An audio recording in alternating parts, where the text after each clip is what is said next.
Chapter 846. Very well, since that's the case, let's proceed according to the plan, Tiger's man nodded. Following this, he gave out a series of orders, and the officers who were called stood at attention. The other officers who were not called also earnestly studied. For them, as the mercenary army continued to expand, the number of soldiers they could lead would only increase. The military ranks on their shoulders would also increase, and the number of pentagonal beans would also increase. Learning more about the battle strategy of the Bright Tiger Army commander would naturally be beneficial for their future development. On the battlefield, Gaylor and Mazam each led 3,000 cavalrymen towards the mercenary camp. Although Hu Boer had rejected Mu Ren's suggestion to fight cautiously, the two generals knew that the mercenary army was not to be trifled with. This time he had to be extremely careful in order to make an enemy out of him. In actuality, from the fact that they had only sent 3,000 cavalrymen each, it was clear that they were testing the mercenary army.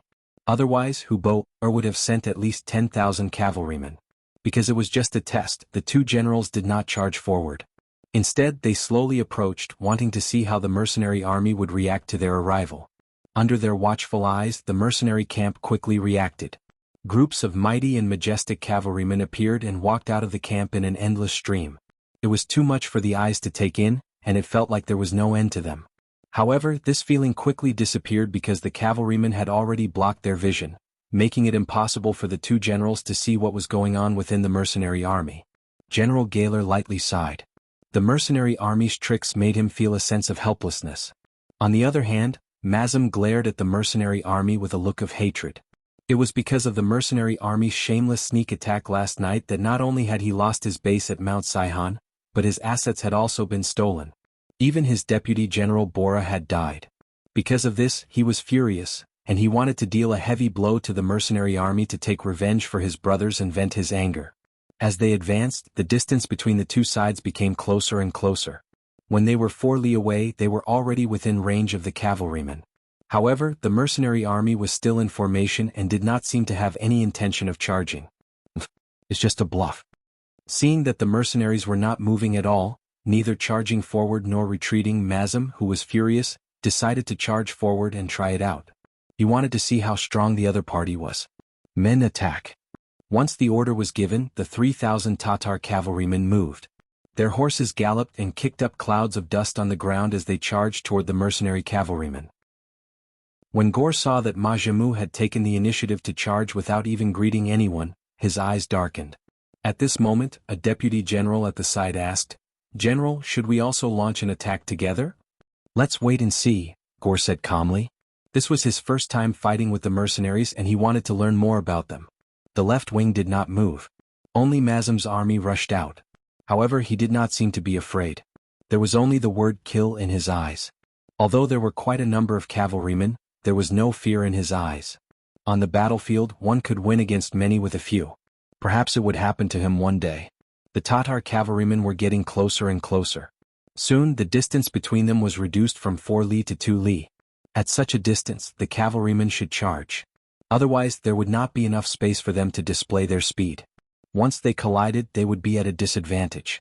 Everyone understood this logic, but the mercenaries acted as if they didn't. The cavalrymen remained motionless on their horses. It was as if they weren't facing 3,000 enemy cavalrymen who could kill, or 3,000 sheep who posed no threat at all. Kill? Seeing that the distance between them was close to 2 li and was still shrinking, Mazam's eyes flashed with joy. The mercenaries were so arrogant that they did not intend to charge. In this way, the advantage would be in his hands. Once he got close to the enemy cavalry, he would use the momentum to ram them. At that time, his 3,000 cavalrymen would be able to unleash several times their strength. It was not impossible for them to win. Are they crazy? Men, charge with me. On the other side, Gower saw everything clearly with his eyes. Seeing that the mercenaries were still not moving at such a distance, he was truly shocked. At such a distance, if they did not charge, they would not have a chance to charge. Could it be that the powerful mercenaries were just legends? In reality, they were just infantrymen riding war horses? Unable to understand, Gower decided not to think about it anymore. After all, facing an enemy cavalry that did not know how to charge, this was a heaven-sent opportunity. He could even imagine how Mazam would go on a killing spree once he joined the mercenary army. And such a great merit could not be claimed by him alone. He was bound to take a share of the pie. Gower also moved. The 3,000 cavalrymen charged, but they were only too late. The moment he led his troops to charge, Lu Jue, who was standing in the front row of the mercenaries, smiled. With a smile, he suddenly ordered the army to move to the left and right, leaving the center. Although he was leading recruits, there was no problem in following orders. Immediately the army began to retreat to the left and right. As they left, the 6 brigades of musketeers behind them were exposed. Beside the musketeers was the independent division commander Xan Honghai on horseback. Seeing that his field of vision had become very wide, his originally raised saber also dropped. He shouted, "Fire!" At the front of the battlefield, Mazem was already less than a li away from the mercenaries. He could even see the pale and frightened faces of the mercenaries. At this moment, his heart was extremely carefree. He urged his horse to speed up. His saber could not help but taste blood. Right at this time, the situation on the battlefield suddenly changed. Those frightened mercenaries separated to the sides, revealing the 3,000 mercenaries behind them. Following a loud roar, several thousand bullets flew through the air, passing through the air and arriving in front of them. The distance of 1 li 500 meters was completely within the range of the Type 81 assault rifles. Under the explosive sounds of gunfire, bullets flew out from the barrel like meteors flying through the sky. They drilled into the bodies of the Tatar cavalrymen who were brandishing their sabers, drawing out waves of blood. Mazem, who was charging at the very front, did not avoid this rain of bullets either. One of the bullets landed on his chest. The instant that fatal bullet entered his body, Mazem, who was still shouting and charging forward, was stunned. His saber dropped, and his entire body slid down the back of his horse like a boneless viper. Then he fell from the horse, landing on the ground, bringing with him waves of dust. Even when he died, his body still charged towards the mercenaries' camp, showing his determination to avenge his humiliation with blood. The general died on the battlefield. The omnipresent bullets ran amok among the armored cavalry. One after another, the Tatar cavalrymen were shot and fell off their horses. One after another, the Tatar cavalrymen lost their lives while still shouting to charge. All of this happened too fast, so fast that many people could not react in time. As the cavalrymen at the very front fell off their horses and died one by one, the Tatar cavalrymen behind them finally felt fear. They did not even have the chance to fight with the enemy and were about to be shot to death. No one wanted to see this kind of scene, and no one was willing to encounter it. Quick, retreat, retreat. They knew that rushing forward would only lead to their own deaths. More and more Tatar cavalrymen reined in their horses, turned their horses around, and began to run back the way they came. There were some brave warriors among these Tatar cavalrymen. They were not as afraid of death as ordinary people, but this kind of unequal slaughter, this kind of aggrieved death, was definitely not what they wanted in their hearts. So at this moment, they would rather be a coward and turn around to escape than to show their courage and charge forward half a step. As if they had expected them to do this, the cavalry of the recruit division at the front once again opened up a path. The head of the light cavalry regiment, Ma Xiangshan, shouted, "Comrades, charge with me." The light cavalry regiment moved. The biggest change in the new army was that they had a heavy cavalry regiment and a light cavalry regiment. Like the name, heavy cavalry was a full-body armor, and focused on the art of opening and closing. They were like a flood of steel rushing into the enemy formation to kill the enemy. The light cavalry was a light military uniform, focused on flexibility and speed. They did not have much other equipment on them except for the necessary sabers and crossbows. What they wanted was to use the lightest equipment to chase down the enemy cavalry with the fastest speed. When the light cavalry regiment moved, it represented the start of the chase. After Ma Xiangshan's shout, countless light cavalry flew out like arrows, heading straight into the distance. As they galloped, the crossbows in their hands were not idle. Arrow after arrow shot out into the air, chasing and killing the defeated enemy cavalry at the same time. The sudden sound of the muskets and the sudden attack of the light cavalry made Gao Er's 3,000 cavalrymen suffer. They originally thought that when they were 1 li away, the cavalrymen would be able to display their strongest fighting strength. They never thought that there would be so many dangers behind the mercenary cavalrymen. Time after time they had to move aside, giving them different experiences. First he was struck dumb by the muskets. By the time he managed to turn his horse around in time, the enemy cavalry behind him quickly caught up with him. When the arrows got close to him, he could only watch as the soldiers he brought with him were shot by the arrows and fell to the ground. His heart was bleeding, but there was nothing he could do. Chapter 847. Underestimating the enemy was not scary.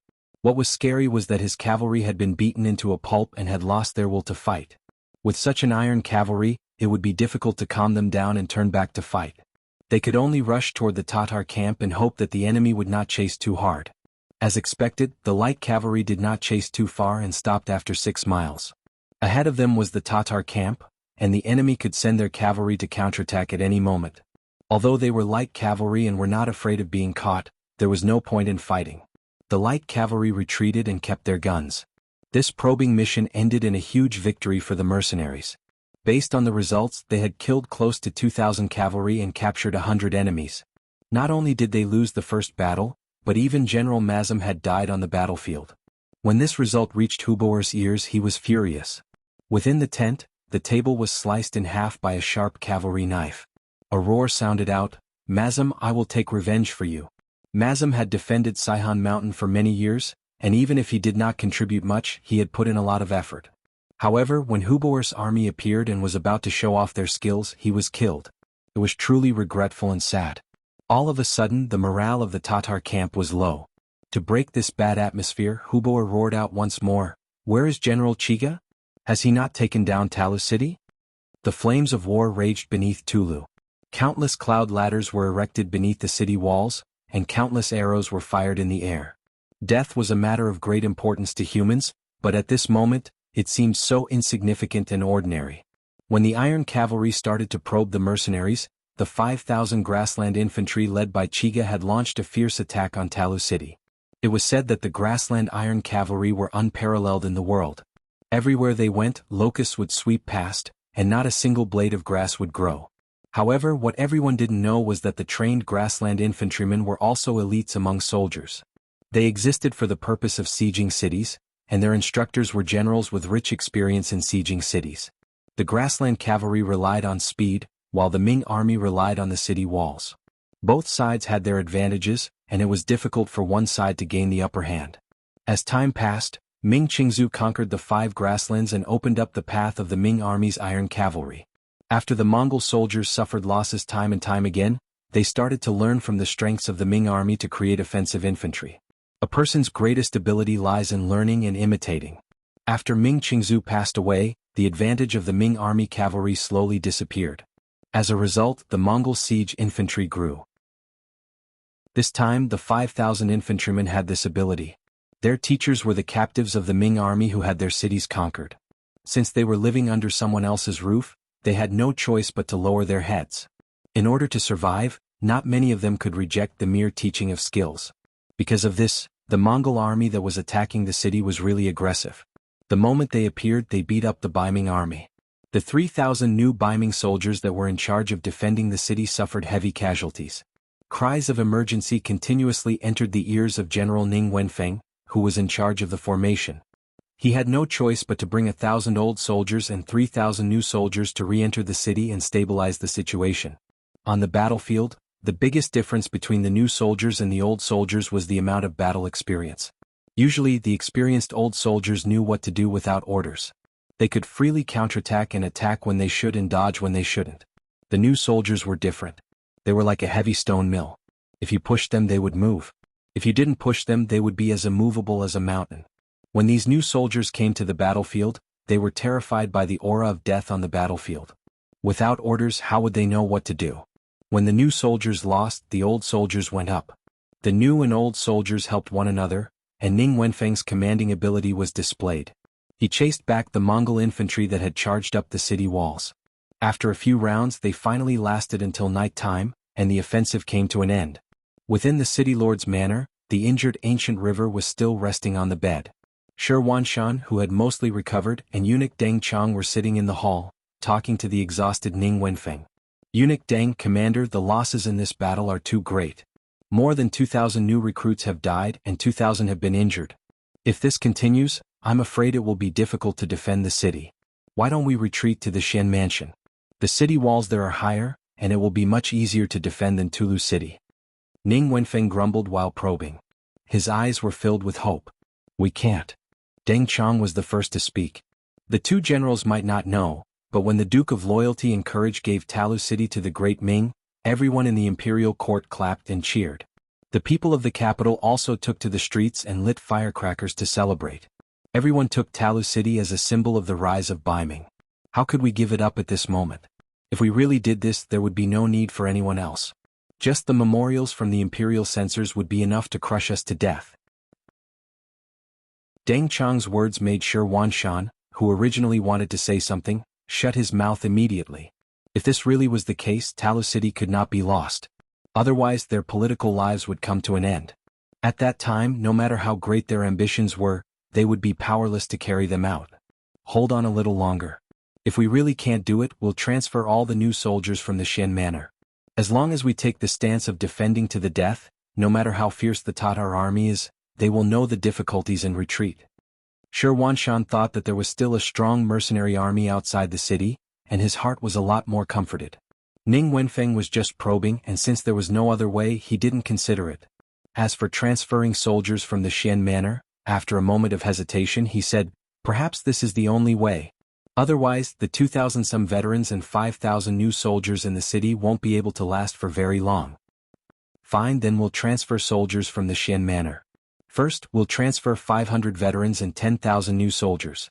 Deng Chang finally made the decision. At this point, there were only 500 veterans and 10,000 new soldiers left in the Shen Manor. This would be their final strength. They had exerted great strength, suffered great losses, and gained nothing in the end.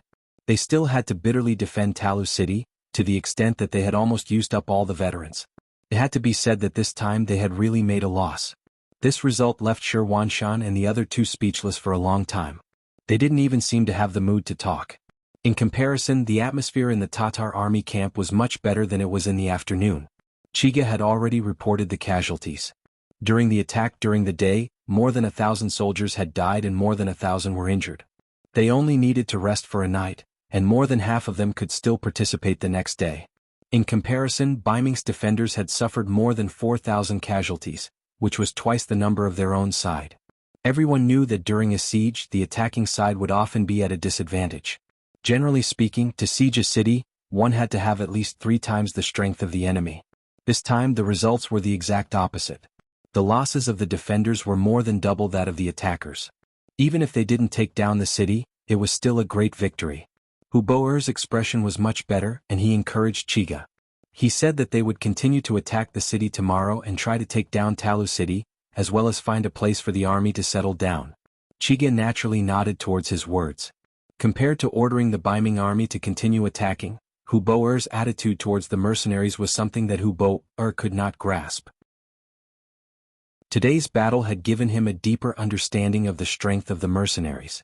While he regretted not listening to Mu Ren's advice, he also decided to listen to his advice, which was to defend and not go out. They would wait until they took down Talu City and found a place to settle down before slowly making their next move. However, in order to prevent what happened during the day from happening again, Hu Boer called over another general, Hu Lin, and told him to prevent the mercenaries from sneaking into the camp before going to sleep. The truth proved that Hu Boer's worries were unnecessary. The mercenaries who had won during the day were sleeping peacefully in their own rooms. To them, the battle during the day was unavoidable, and it was a test between both sides. Even if it did not happen today, it would happen tomorrow. Once the test was over and they knew that they were not to be messed with, the Tatar army would be much more obedient. That way the mercenaries would be able to sleep peacefully. Of course, there were still soldiers on duty at night. It was better to be safe than sorry. As the sun rose, a new day arrived and Tiger's Man held a meeting. The various divisions and regiment commanders all came out to request for battle. In response, Tiger's Man did not say anything, and he only laughed at the vice commander beside him. Shibi also smiled and said, "Today the army will rest and clean up the camp. If there is time, the various divisions and regiments can train on their own. They would not initiate an attack." This was the result of the discussion between Tiger's Man and Shibi last night. Now was not the time to fight one-on-one, and it was either you die or I die. Since there were 3 sides, if it was possible, it would be much better to just sit back and watch the Tigers fight. Sitting back and watching the Ming army and the Tatar army wear each other down, what was wrong with that? Shibi's words represented the intentions of the new army, and the other regiments and regiment commanders all left angrily and did their own things. Tiger's Man also informed the 6th young master of his and Shibi's decision, and they just sat back and watched the situation unfold. In the Tatar army camp, The scouts spread out for 8 miles and only stopped when they saw that they were about to reach the mercenary camp. Then they attacked Tulu City with all their strength, as if they would not stop until they had taken down the city. In response, the Ming army chose to defend the city with all their strength. Commander Shi Wanshan personally went up to the city tower and took the place of Commander Ning Wenfeng to defend the city, blocking the Tatar army's fierce attacks on the city again and again. In just one day, both sides had suffered considerable losses. Fortunately, on that night, 500 veterans and 10,000 new soldiers came to help, temporarily stabilizing the situation. Otherwise, it would have been extremely difficult to defend the city the next day. In the beginning city, Yang Qindong only glanced at the telegram sent by Tiger's man and put it aside. The new army had Tiger's man who had gradually calmed down, and was led by Shibi, so he did not have to worry about anything. His gaze was more focused on the construction of the beginning city, and he made some very constructive suggestions. Chapter 848. First city was the first city he built on the grasslands, but it would not be the last. According to Yang Qindong's plan, he wanted to build a model here. In the future, when he built a city here, everyone could follow suit. In order to make this model as perfect as possible, he had to put in a lot of effort. Apart from the construction of first city, Yang Qindong was also fearlessly asking about the Mongol tribe in the Gobi Desert. The Mongol tribes were the biggest threat to the northwest of the beginning city. They were different from Hubo Er's tribe. They were originally from this place and had great survivability in this land. If they were not suppressed, they would become a huge problem sooner or later. Not to mention, now that they had a famous general like Fan Yuhai, if he did not destroy them, he would not be at ease. If he wanted to destroy someone, he did not only have to kill and cripple them, but he also had to run. As the ancient saying went, the best strategy was to attack the enemy, followed by attacking the enemy, followed by attacking the enemy. What Yang Qindong chose was the strategy of sending troops. This was also why he didn't order Khan Sud's life when he carried out the beheading policy in Wandu City, but only wanted him to injure his body. What he wanted was to create an opportunity for Fan Yuhai. Facing an injured Khan, he believed that a smart person would grasp the opportunity and know what to do. From the intelligence sent by the Security Bureau, it could be seen that Fan Yuhai did not disappoint. After the defeat in Wandu City, Fan Yuhai followed the Mongol army to the Gobi Desert Mongol tribe and settled down at the west of Inma River. The injured Sud Khagan, in order to stabilize the situation, temporarily handed over the military power to Fan Yuhai. This was to prevent the mercenaries from chasing after them. But as the days passed, the mercenaries didn't appear. While Sudra Khan heaved a sigh of relief, he became nervous at the same time. This was because he suddenly realized that the bodyguards around him had all been replaced. The people who used to follow him were also gone. Instead, they were replaced by unfamiliar faces. After asking, he found out that these people were Fan Yuhai's trusted aides. He was the one who gave the order to change the guard. Using the reason of ensuring Khan's absolute safety on the surface, Khan was completely protected and isolated, but in reality, it was nothing more than house arrest. Fan Yuhai was an ambitious man. Yang Qindong had known this for a long time, so he gave him an opportunity. Sure enough, Fan Yuhai grabbed it and put Suda under house arrest, using him as a hostage to command his vassals. However, this was just the beginning of the house arrest. There were still too many people who did not understand. However, Yang Qindong knew in his heart that this matter would be exposed one day. Even if it was him, he had already arranged for Director Feng Liang to spread the news. It would not be long before there would be internal strife. He wanted to see how this famous general would decide. Below the city of Teru, the war was still raging. After suffering a loss in the first battle, the Tatar army and the new mercenary army seemed to have reached some kind of tacit understanding. The two sides did not fight and only faced each other. Speaking of which, both sides were afraid. The Tatar army was afraid of the muskets of the new mercenary army and did not dare to charge rashly. The new mercenary army was afraid of the enemy's cavalry, which numbered nearly 40,000. If a real battle broke out, the muskets' power would be limited. Once the two sides fought, both sides would be injured. This was not what they wanted. It was precisely because of these misgivings that both sides settled down. As a result, the Ming army had a hard time defending the city.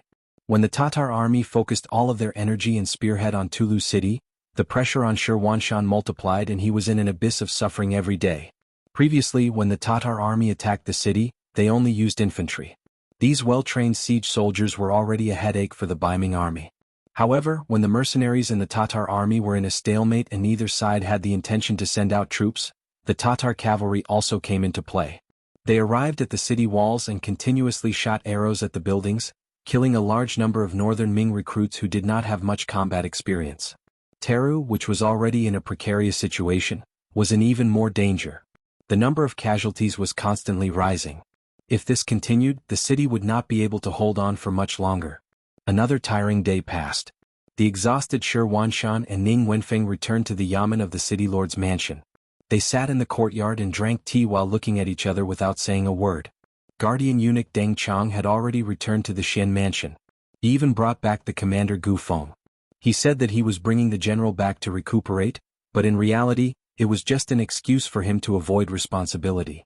As long as he wasn't in the city, once Talu City fell, this responsibility wouldn't have much to do with him.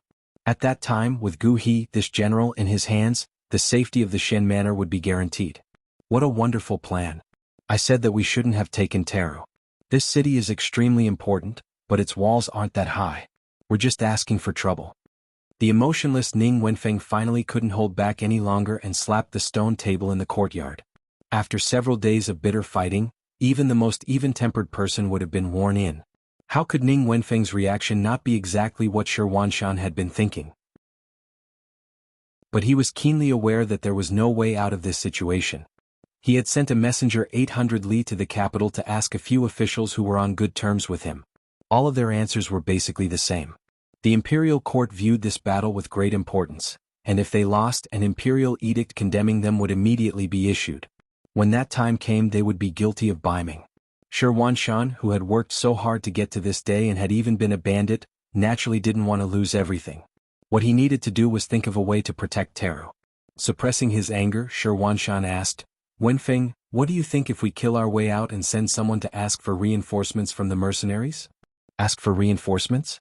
Ning Wenfeng raised his head and looked at the hopeful Shi Wanshan. He shook his head and said, Commander, it's not that I want to discourage you, but if you were a mercenary, would you intervene at this time? This. Shi Wanshan was speechless. He knew that his suggestion just now was somewhat idiotic, but he really couldn't think of a better idea. Behind them was the Xian residence, which also lacked soldiers. They might have the strength to defend the city, but they definitely didn't have the strength to send reinforcements. As for the imperial court, although he had sent several emergency letters, they had all been like stones sinking into the sea. It was obvious that the imperial court wouldn't send any reinforcements for the time being. After thinking about it, there seemed to be no other option besides the mercenaries before him. This was a method that couldn't be helped, but he hadn't expected Ning Wenfeng to reject it so quickly. Sitting across from him, Ning Wenfeng understood Shi Wanshan's thoughts, but he still couldn't help but say, Commander, there's no need for this idea. Right now, the mercenaries are probably looking forward to us and the Tatar army fighting until both sides are heavily wounded. Why would they intervene at this time? But once Talu City changes hands, one of their supply routes will be cut off. Will the loyal guild allow this to happen? Shi Wanshan still wanted to argue. So what if the supply route is cut off? Isn't there still the new Urgan Dusi region? That was originally the loyal guild's backup plan. At least for this reason alone, we have to go against 40,000 elite cavalry. This is not a good deal. Ning Wenfeng shook his head. With such an attitude, such a decisive answer, Shi Wanshan was speechless. Perhaps he also had such thoughts in his heart, otherwise he would have sent someone to deliver a letter to the mercenaries. However, at the moment he really couldn't find a solution other than this method. With a sigh, Shi Wanshan closed his mouth again. Only when he was drinking tea would he suddenly open his mouth, as if he had a grudge against the teacup and the tea leaves. Silence. Another silence, representing the bitterness and helplessness in the hearts of the two generals. At this moment, a guard outside the door walked in and half knelt on the ground. Sir, there is a person outside the residence who calls himself the Loyal Guild's messenger asking for an audience. The Loyal Guild's messenger?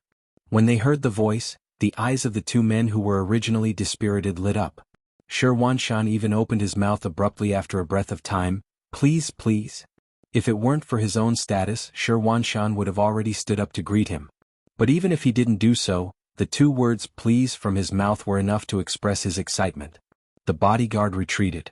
Less than half a cup of tea's time had passed, but from Shi Wanshan's point of view, it seemed like a long time had passed. Finally, A man dressed in plain clothes walked into the backyard. The bodyguard beside him had already proved his identity. "This commoner you can greets the two generals." The man cupped his fists and bowed slightly, then stood up straight again. He had an expression that was neither servile nor overbearing. Although he was a commoner, how many commoners could still act so naturally in front of the commander-in-chief? Just from this aspect alone, this person was different from ordinary people in many ways. "So it's Mr. Yu. Please take a seat," Ning Wenfeng said with a spring breeze smile on his face. Before the identity of this person was clear, this kind of reception was naturally done by him as a subordinate official. As he spoke, he waved his hand at the guard at the side, indicating for him to withdraw. Soon only the three of them were left in the small courtyard. Yukon tasted the fragrant tea in front of him under Ning Wenfeng's indication. After a light sip, he nodded slightly. "Not bad, good tea. Hee, now that the war is imminent, we didn't know you were coming, so we didn't prepare well. However, the Duke of Loyalty and Courage must have some exceptional tea." Ning Wenfeng laughed mischievously, not forgetting to point the spearhead at the topic he wanted to discuss. Even now he was still very suspicious of Yukan's identity.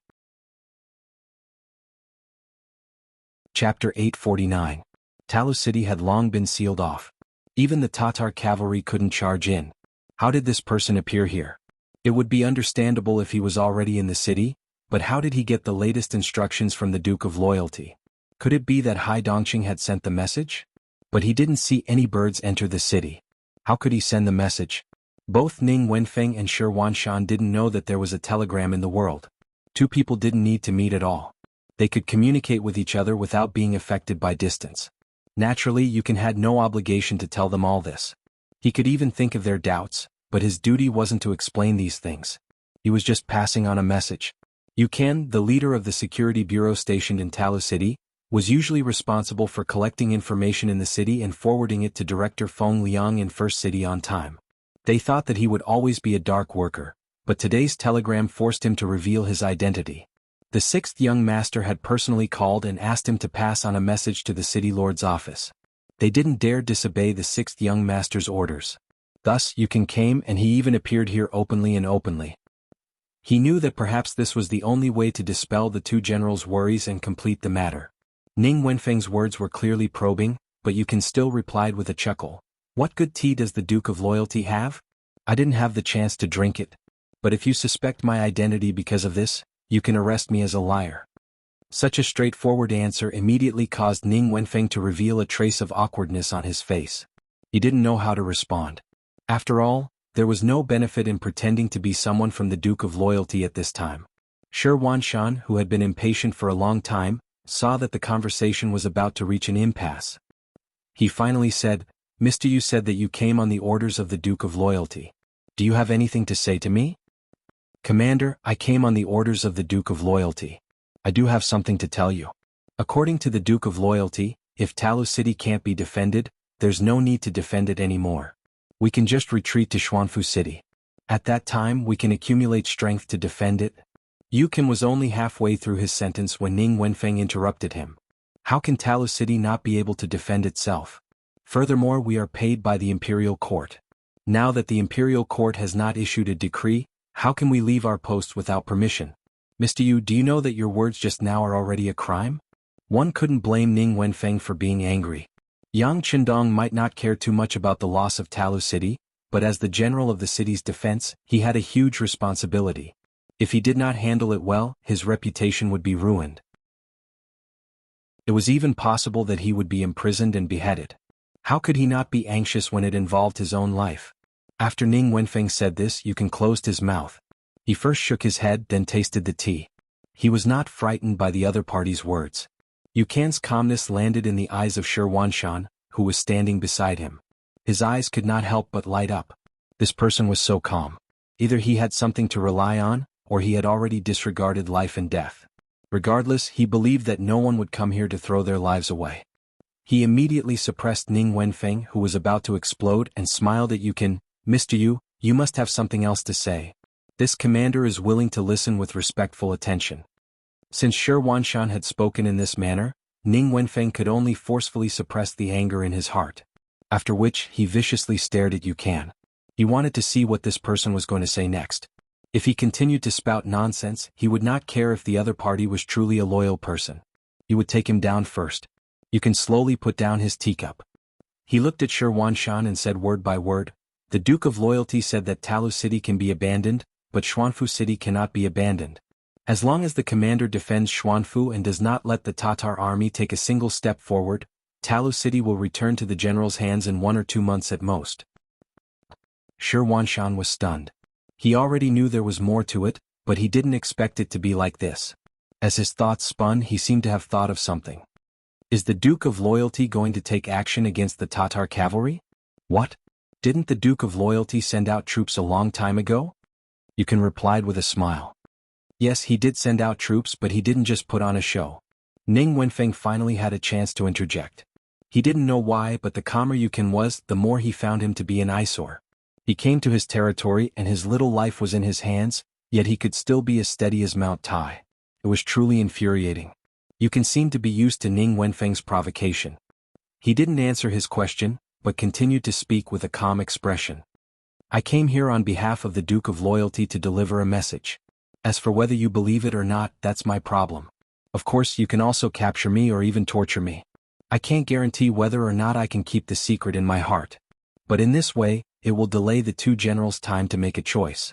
You two can choose for yourselves. After laying everything out in the open, Yukon didn't say anything. He lowered his head and continued to drink his tea, like a thirsty person looking at sweet dew. His actions showed that he had completely disregarded life and death. Often, people like this didn't bow their heads easily.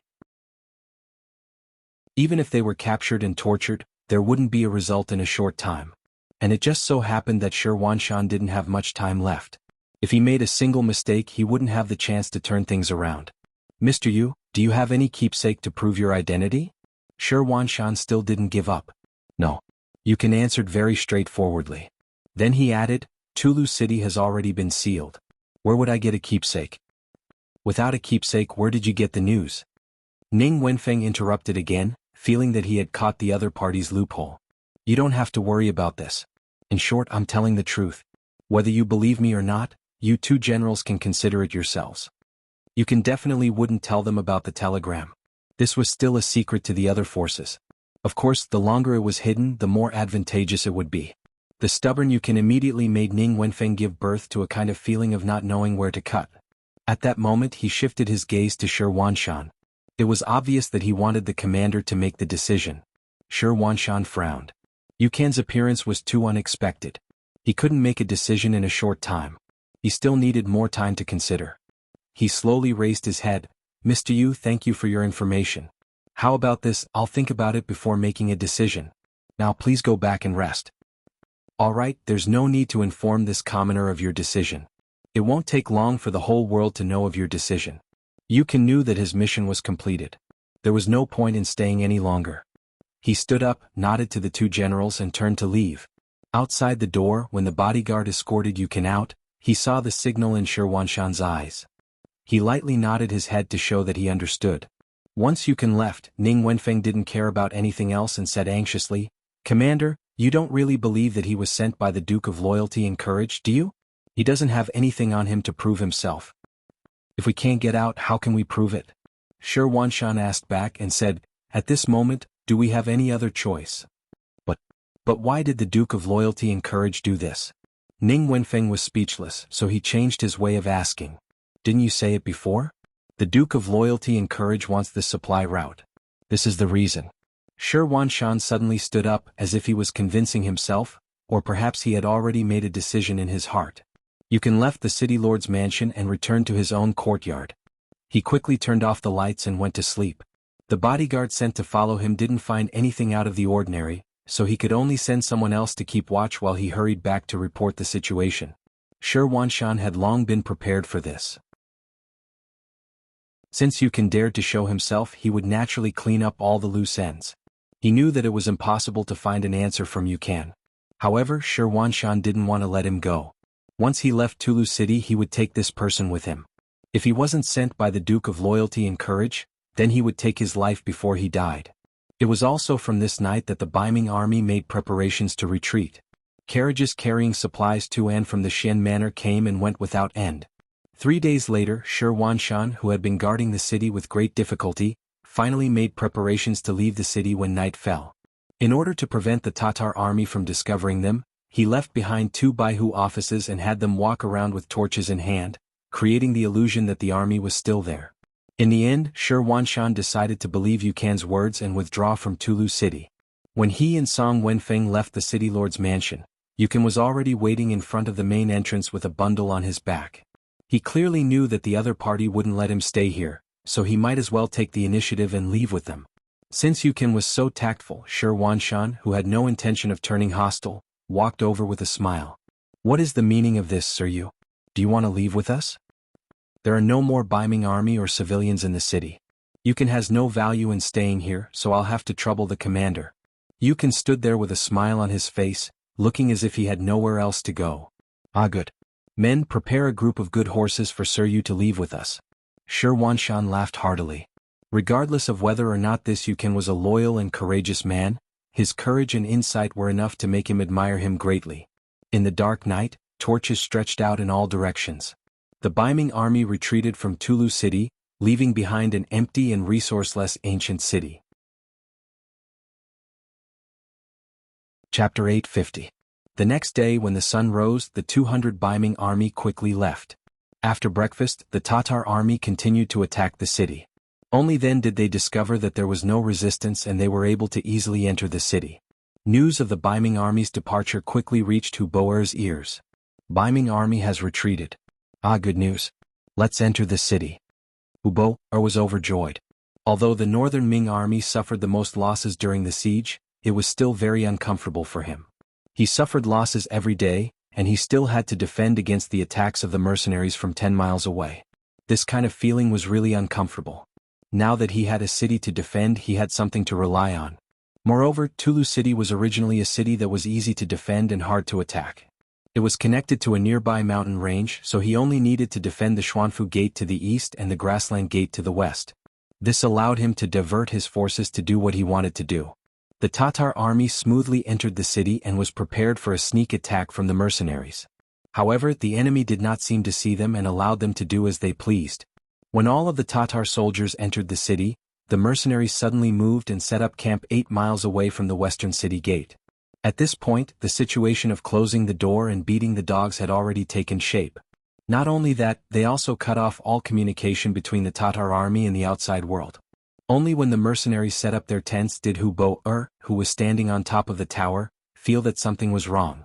Previously, when he was outside the city, he could send troops to search for food and water. However, now that he was in the city, he had a place to stay, but everything else seemed to be a problem. When he thought of the Ming army's sudden retreat, especially when they did not see a single person or food after entering the city, he suddenly felt like he had been deceived. "No, we can't be trapped in the city. We need a way out. Where is General Gar? I'll give you 5,000 cavalry. Kill your way out before the enemy has a stable footing. The other generals are on standby. Once the opportunity arises, we'll destroy the mercenaries." Hu Boer stood on the city wall and suddenly gave the order to attack. General Gower, who had just entered the city, had no choice but to get back on his horse after receiving his orders. He led the 5,000 cavalrymen straight to the mercenary camp outside the city. In the new army's barracks, as soon as the west gate of Tulu city opened, the scout immediately reported to Tiger's Mane. Commander Hu laughed and looked at Deputy Commander Shibi. "The enemy is here to die." "Haha, that's right." Shibi also laughed loudly. Although he used to be a member of the Tatar army, he was just a pawn that could be sacrificed at any time. Now that he had received Yang Qindong's great kindness, he saw himself as a member of the mercenary army. When it was time to be ruthless, he would definitely not be careless. Outside Tulu, General Gar led 5,000 cavalrymen and rushed over with great momentum, but what awaited them was still a new division of recruits. In the previous battle, they didn't do anything. They only stood at the front as human shields. According to their commander, Hu Mang, the new army should first train their courage so that they wouldn't be weak in the knees when they went on the battlefield to kill. Reality had already proven that many of the new soldiers showed expressions of fear when facing the charge of the Tatar cavalry last time. Even though they knew they had the support of the army behind them, they still couldn't help but be afraid. Fortunately, no one wet their pants in fear, so they passed the test. Now, another test was about to begin. With the experience from last time, it could be seen that the quality of the new soldiers had improved quite a bit. At the very least, the fear on their faces had lessened a lot. Many of the new soldiers even showed signs of eagerness to fight. Gore, who was charging forward, saw that the mercenaries were still using the same trick as the last time. For some reason, his heart started to pound as he rode on his horse. He had a premonition that he wouldn't be able to gain any benefits this time.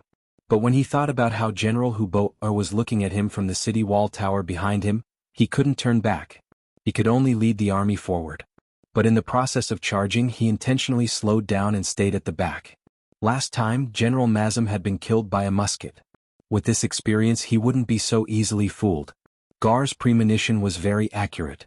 When the Tatar cavalry was 1 li away from the mercenaries, the new division's cavalry once again retreated to the sides, revealing the musket-wielding soldiers of the 6th Battalion behind them. Then the sound of gunfire rang out. One after another, the charging Tatar cavalry were shot off their horses. The smell of blood had already filled the air before the two sides had even come into contact. This scene greatly slowed the charging Tatar cavalry. Kill! Ma Xiangshan, the commander of the light cavalry regiment, shouted again. A regiment of 2,000 light cavalry poured out in full force, heading straight for the Tatar army that had already been frightened by the muskets. Retreat! Gar, who was already at the rear, hurriedly shouted when he saw the same scene. He quickly reined in his horse and turned around, leading the army to retreat in a sorry state. In this battle, they had lost around 600 cavalry and had killed 0 enemies. On the tower of Talu City, Hubo saw everything with his eyes. He angrily turned around and left without saying a word. He couldn't blame Gar. He had listened to his orders and left the city. But falling down in the same place twice in a row wasn't a good feeling. It was as if he had swallowed a fly, causing him to burn with anger. Hubo couldn't vent his anger after occupying a dead city, so he ordered General Chiga to take his men out of East Gate Shen City. He wanted to continue the attack. Didn't the mercenaries want to cut off his supplies? Alright then, I won't walk past you. I'll head towards the hinterland of northern Ming. After several days of siege, the Baiming army had suffered heavy losses. Chiga's infantry had also been wiped out. Of the original 10,000 infantry, only 2,000 were left. They couldn't take down a city like Shen City with just them. After receiving the order, he could only tell Hubo the whole story. Afterwards, he gained the authority to command 10,000 cavalry and confidently left the city. However, what Chigu did not know was that within the Shen mansion, Sherwanshan had already set up his stance. Relying on the sturdiness of the city walls and the fact that he had joined up with the troops guarding the Shen mansion, he was confident that he would not allow the Tatar army to take advantage of him. Talu City quieted down once more.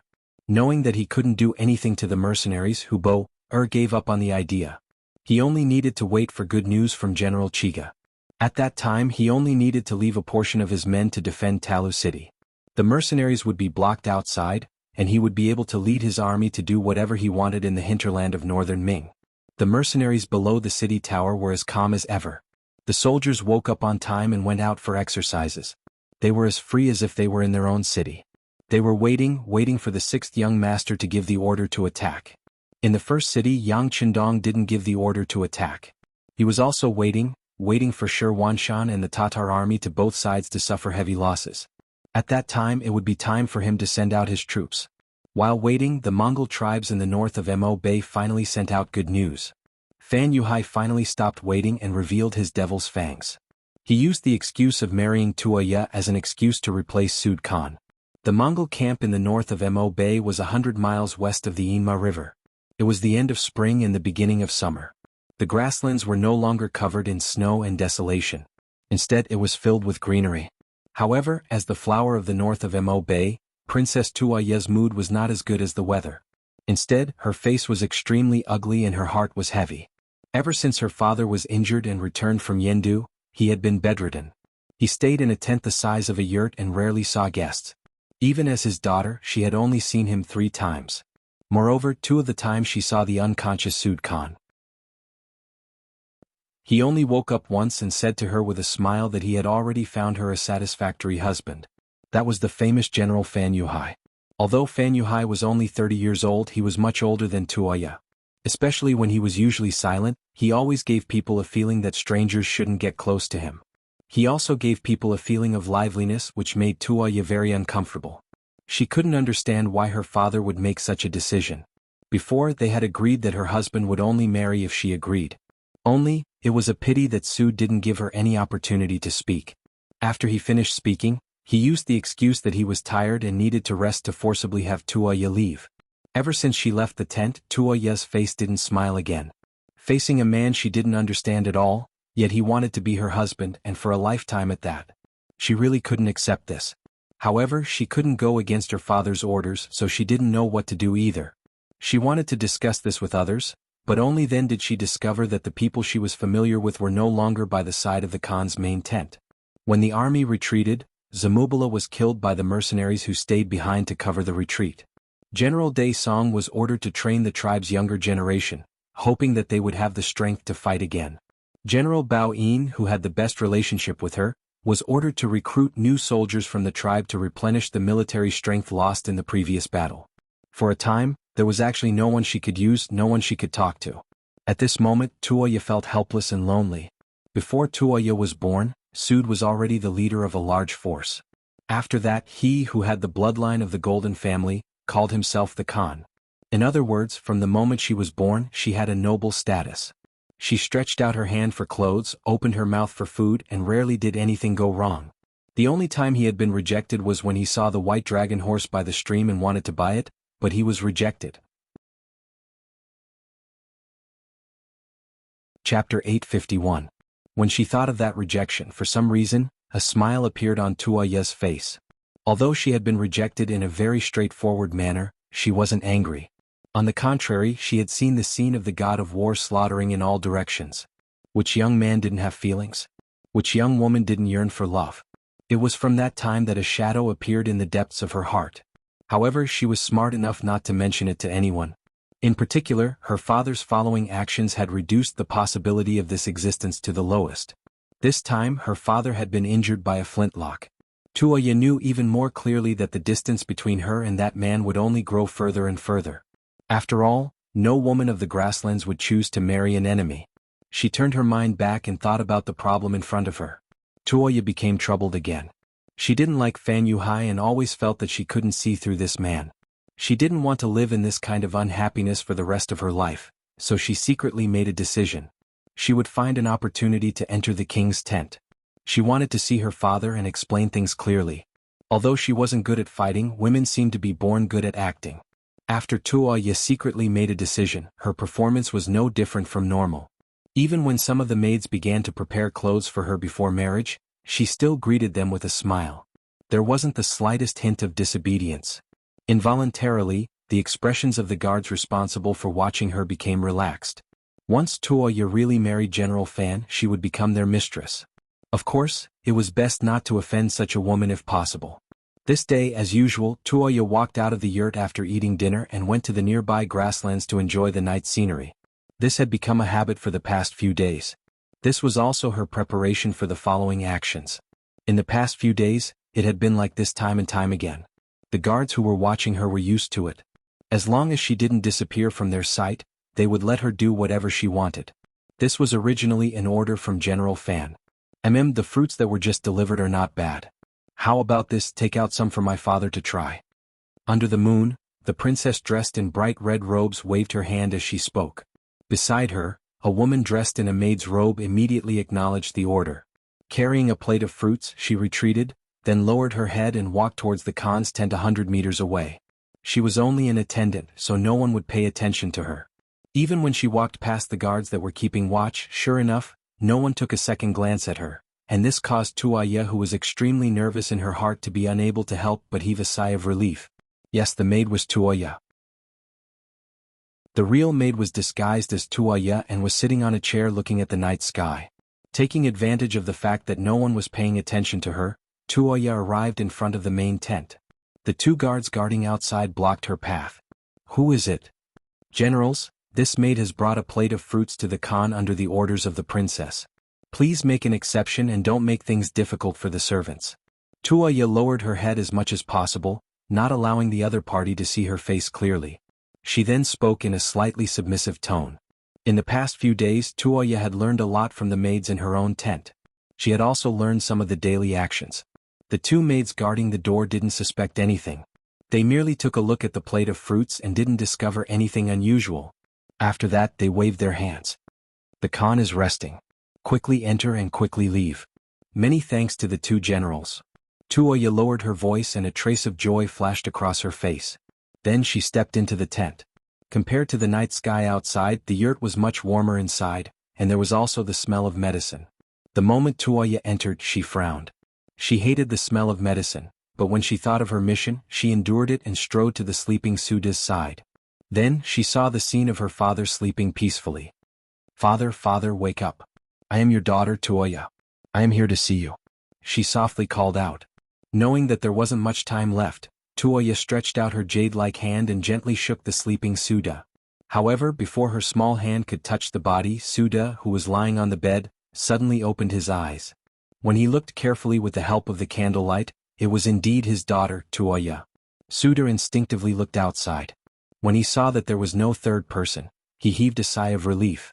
Then he stretched out his hands and tightly grabbed Tuoya's outstretched hand. "Daughter, why are you here? Did they let you in?" "No, I thought of a way to sneak in," Tuoya explained. Seeing that his daughter, who had always been noble, was actually wearing a maid's uniform, Suda immediately understood. Then his gaze tightened and he said, "Good daughter, you are very smart. Father is very pleased. But time is limited, so I'll tell you what I'm going to say next. Right now, I'm under house arrest and my injuries are acting up again and again. It's not that they can't treat me, but they don't want to treat me at all. Don't blame Dali Zhonggong for this. On the battlefield, swords have no eyes and this is not a personal grudge. Father knows what you're thinking and if you really like him, then go find him." Suda was obviously out of breath when he said these words. It was obvious that his physical condition was not very good. After taking 2 deep breaths, he said, "On the other hand, Fan Yufan wants to marry you. He just wants to seize the power of our Mongol tribe. Now I will tell everyone everything. You have to find a chance to leave here and then find Narisong and Baoyin. They have been Fu Khan's old subordinates for many years. They are trustworthy. When the time comes, they will lead the army to save Fu Khan." In a hurry, Suda said a lot of things in one breath, and then he couldn't stop coughing, perhaps because his body couldn't take it. After he finished speaking, he lay back on the bed and waved his hand. "You should leave quickly. If you stay for a long time, it will inevitably arouse suspicion. Go." She just wanted to discuss her marriage with Fu Khan and give her opinion. She didn't expect to learn such a truth. Toya couldn't believe it. But after a moment of confusion, she calmed down. She also knew that this was not the time to talk. She looked at Suda, who was lying on the bed, and said, "Father Khan, take care of yourself."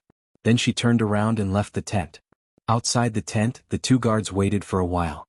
When they didn't see anyone coming out, they were about to enter the tent when Tuoya, dressed as a maid, came out. "What happened? It's been so long, did Khan wake up?" One of the guards asked with a puzzled expression. "No, Khan has been sleeping all this time." The servants saw that the bedside was too messy and casually tidied it up. Tuoya lowered her head and said in a quick-witted manner, "Oh."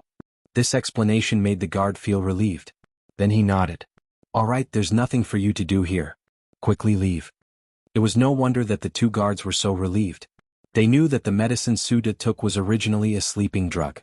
After ordinary people took it, it would be difficult for them to wake up. But they didn't know that the medicine had already been discovered by Suda. How could a person who could become the Khan of a tribe be compared to ordinary people?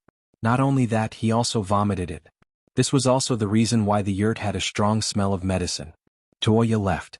Not long after returning to the side of the princess, she followed her master back to the tent. But compared to before, Tuoya's eyes were more resolute. Previously, she felt that there was something wrong with her father.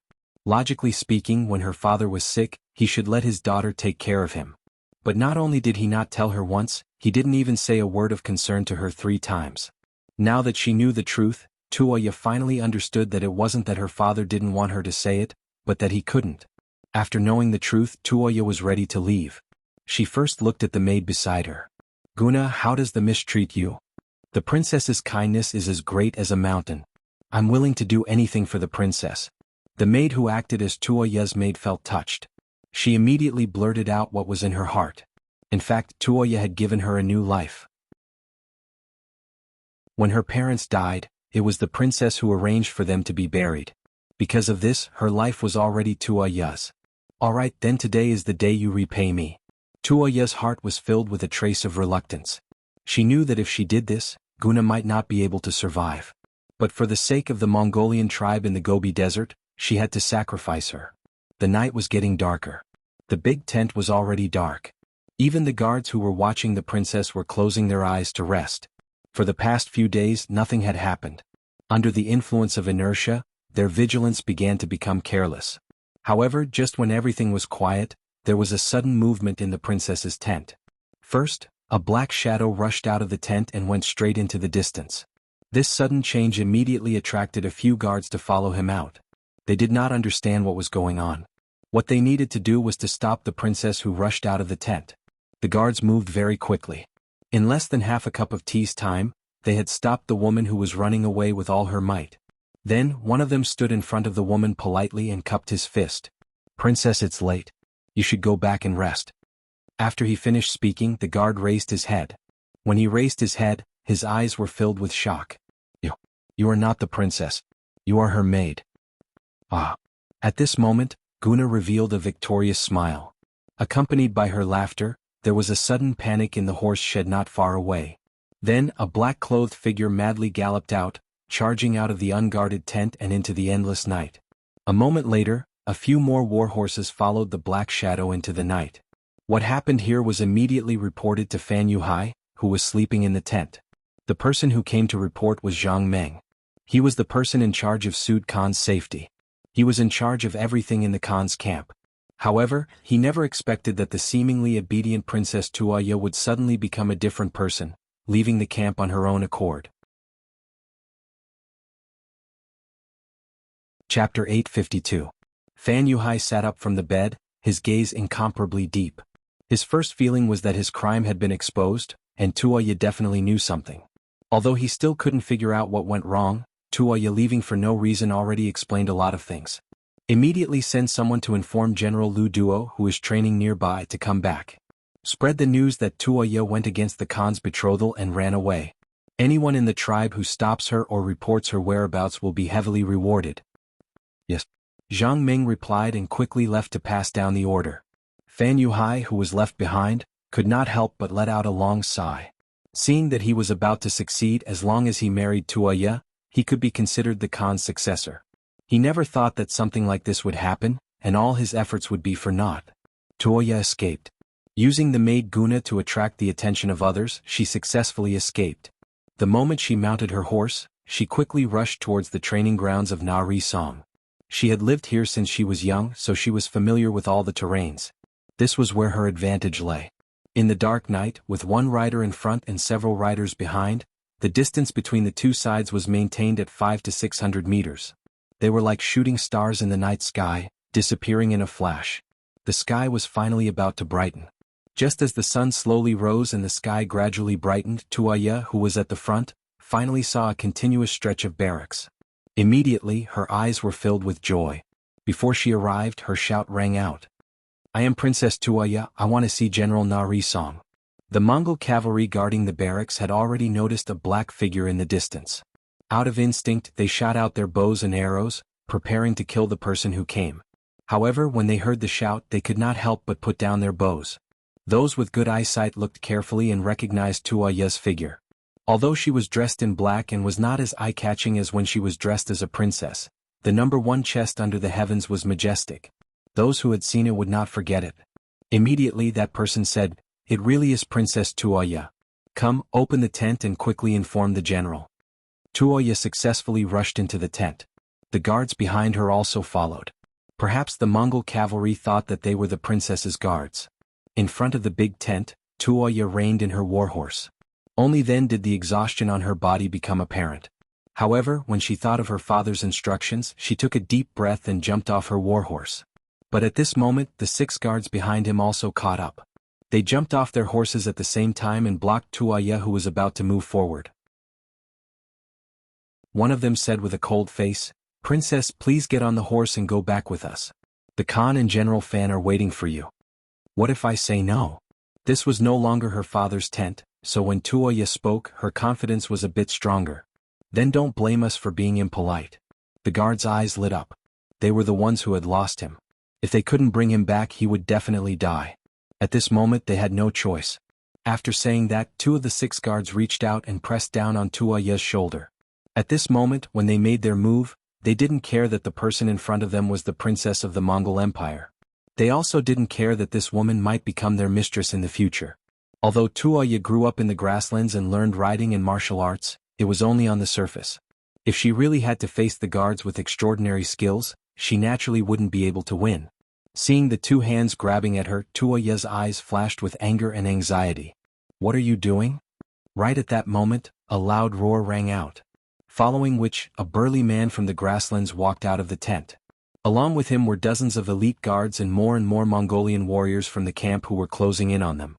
The person who came was Na-Ri Song, one of Sud Khan's trusted aides.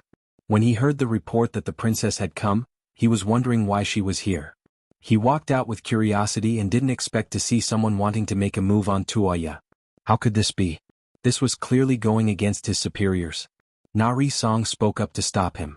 The moment Na-Ri Song appeared, the guards who were about to make a move knew that they had missed the opportunity.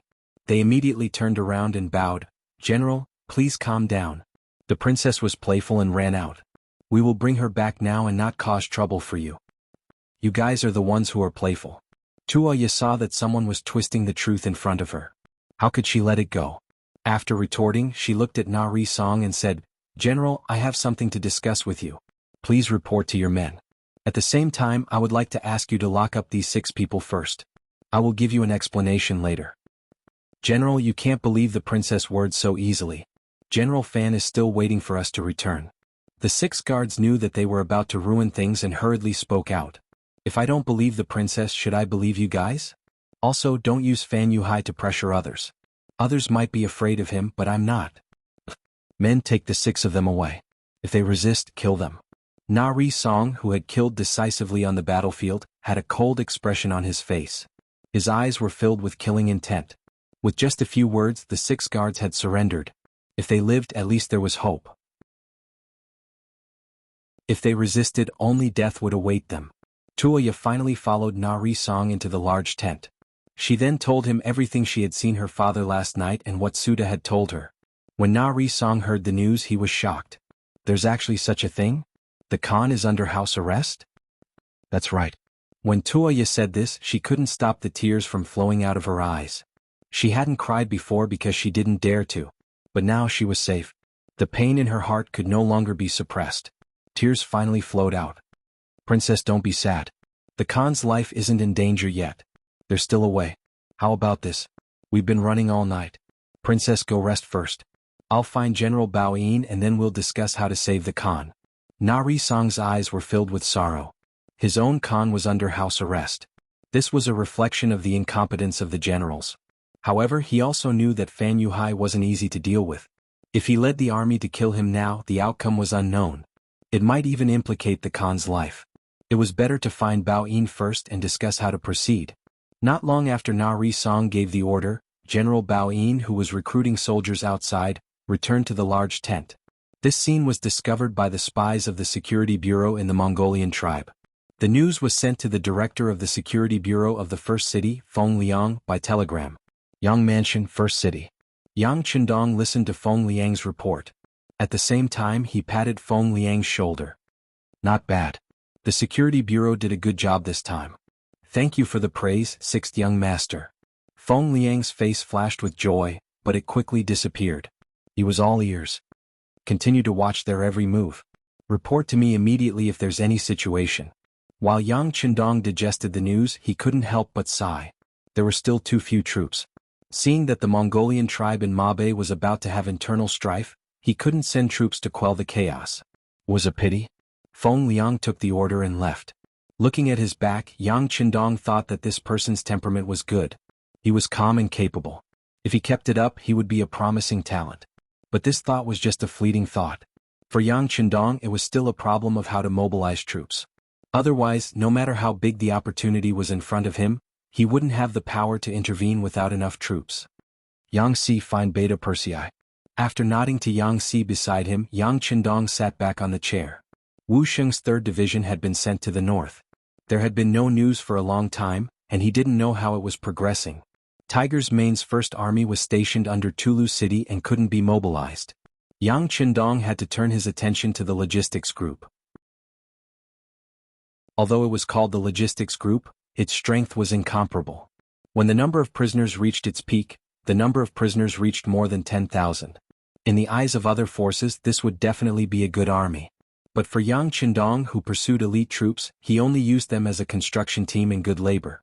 While he was thinking about the problem, Beta Persei rushed over from outside the courtyard. Since Yang Si and Yang Lu arrived at the beginning city, his work pressure had decreased a lot, and he had put more energy into the logistics group. As soon as he entered the courtyard, he first saluted Yang Qindong and then said, "Young master, Beta Persei is here to report." Clever boy. Looking at Beta Persei's businesslike appearance, Yang Qindong said with a smile in his eyes, which immediately attracted Yang Si's laughter.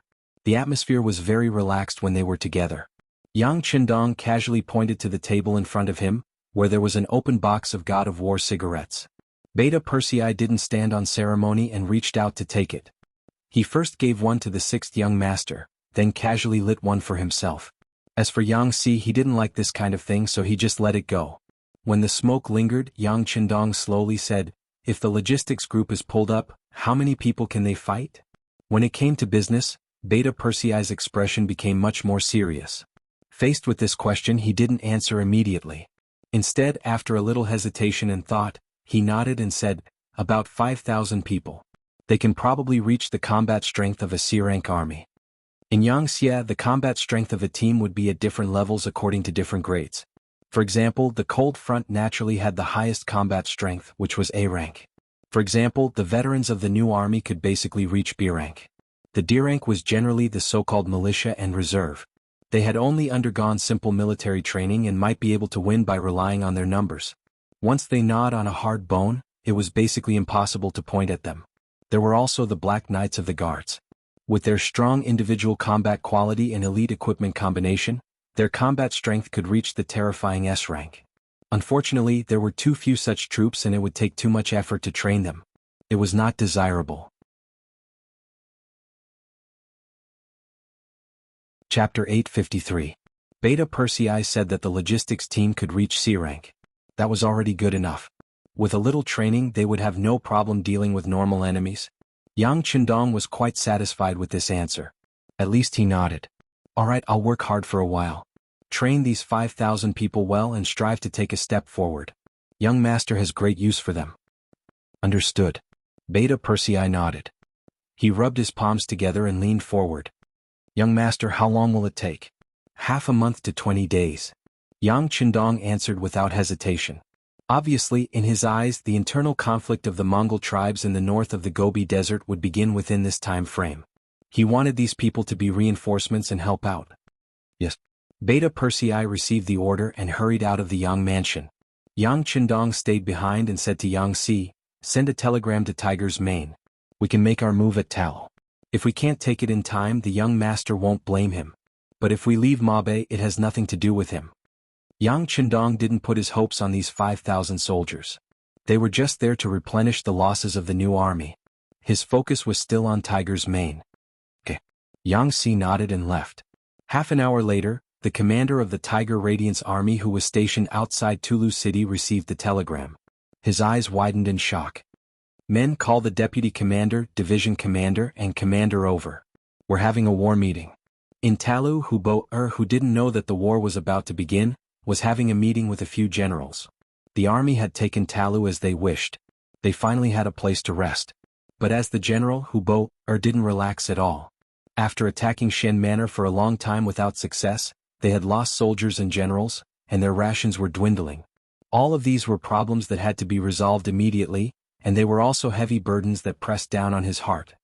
"No, we have to think of a way to get out of the city. At the very least, we have to open a passage that belongs to us. Otherwise, as time passes, we will fall into chaos before anyone else attacks us. If we send out mercenaries, which of the generals will be willing to take the lead?" Suddenly Bo-er's voice rang out. Inside the hall, Gao Er, Hu Lin and Mu Ren all lowered their heads in unison. It wasn't that they weren't brave, nor that they were afraid of death. It was just that they didn't have much confidence in winning against the mercenaries' guns. Rashly charging in would only result in death. The three generals lowered their heads in silence, which infuriated Hubo. What? Could it be that you want this general to personally charge into the enemy lines? No, no. The three generals hurriedly denied.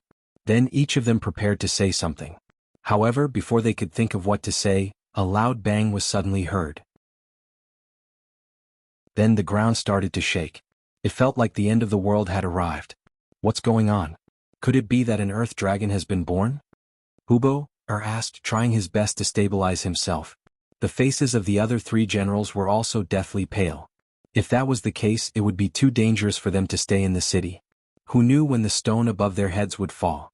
If that happened, they would be routed before the battle even started. Report. Just as the generals were still making wild guesses, a messenger ran in from outside the door. General, something bad has happened. The mercenaries have begun to attack the city. Just now, 2 of their cannons landed on the city gate and opened up a gap. Fortunately, our brothers reacted quickly and shot arrows at them. Only then were they pushed back. Cannons? Hearing these words, Hubo quickly thought of something and said, "Let's go. General, follow me outside to take a look." Outside the city of Tulu, the first wave of sieging troops retreated with brute force. There was nothing they could do about it. The archery skills of the Tatar army were extremely accurate. Although the city gates were opened, they were still able to force the army back. "Sai, we still don't have enough cannons. If we could fire all at once, what would the Tatar army be?" Independent Division Commander Xian Honghai sighed. "Yes, if everyone uses cannons, what would we be? What would cavalry be?" Heavy Cavalry Regiment Commander Zhue Feng replied. From his point of view, guns and cannons were only a means of support. In the end, they still had to rely on the cavalry to win. Otherwise, why would they spend so much money on a cavalry unit? That's enough. My vice commander expected this to be a bad start. Blowing open the city gates is just telling them that we're about to attack. Tiger's Mane stood up and looked coldly at the officers below. He then said, "Everyone go back and rest. Tomorrow we'll set up the formation. Since everyone is talking about the importance of cavalry, we'll give you a chance to show off tomorrow. But remember, if anyone drops the ball, don't blame me for coming back to teach him a lesson." "Don't worry, Commander. Let's see how we perform tomorrow." The officers finally heard the news of the battle and they all said excitedly. Then they went to prepare.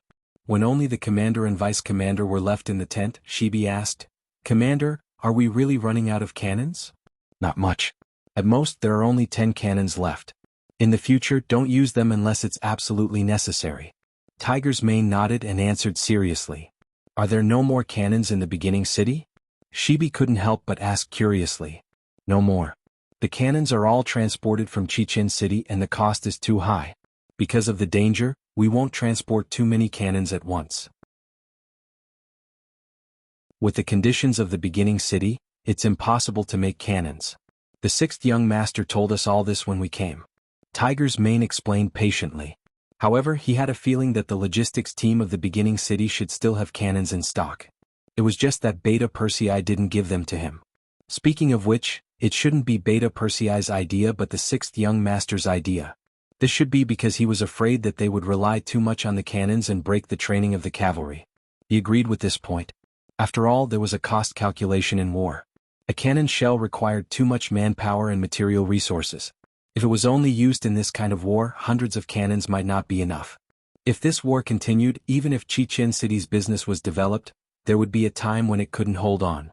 Shibi didn't know so many confidential things. However, he still understood one principle. In the following war, they couldn't rely too much on cannons. It was best to use firearms sparingly unless it was absolutely necessary. Their new army could win not only because of these external forces, but also because they had the strength to do so. "It's fine. Then let the cavalry charge.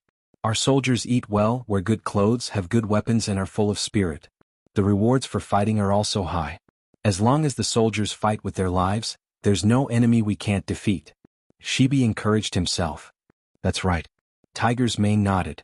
"So what if they didn't use cannons this time? They could still use their cavalry to defeat the Tatar army. Then they would let the people of the grasslands know that the sky had changed." A declaration of war was shot into the tower of Tulu City. Soon the letter appeared in front of Hubo. After reading the letter, Hubo suddenly raised his head and laughed. "Haha, you really overestimate yourselves. If you use cannons and firearms we might be afraid of you.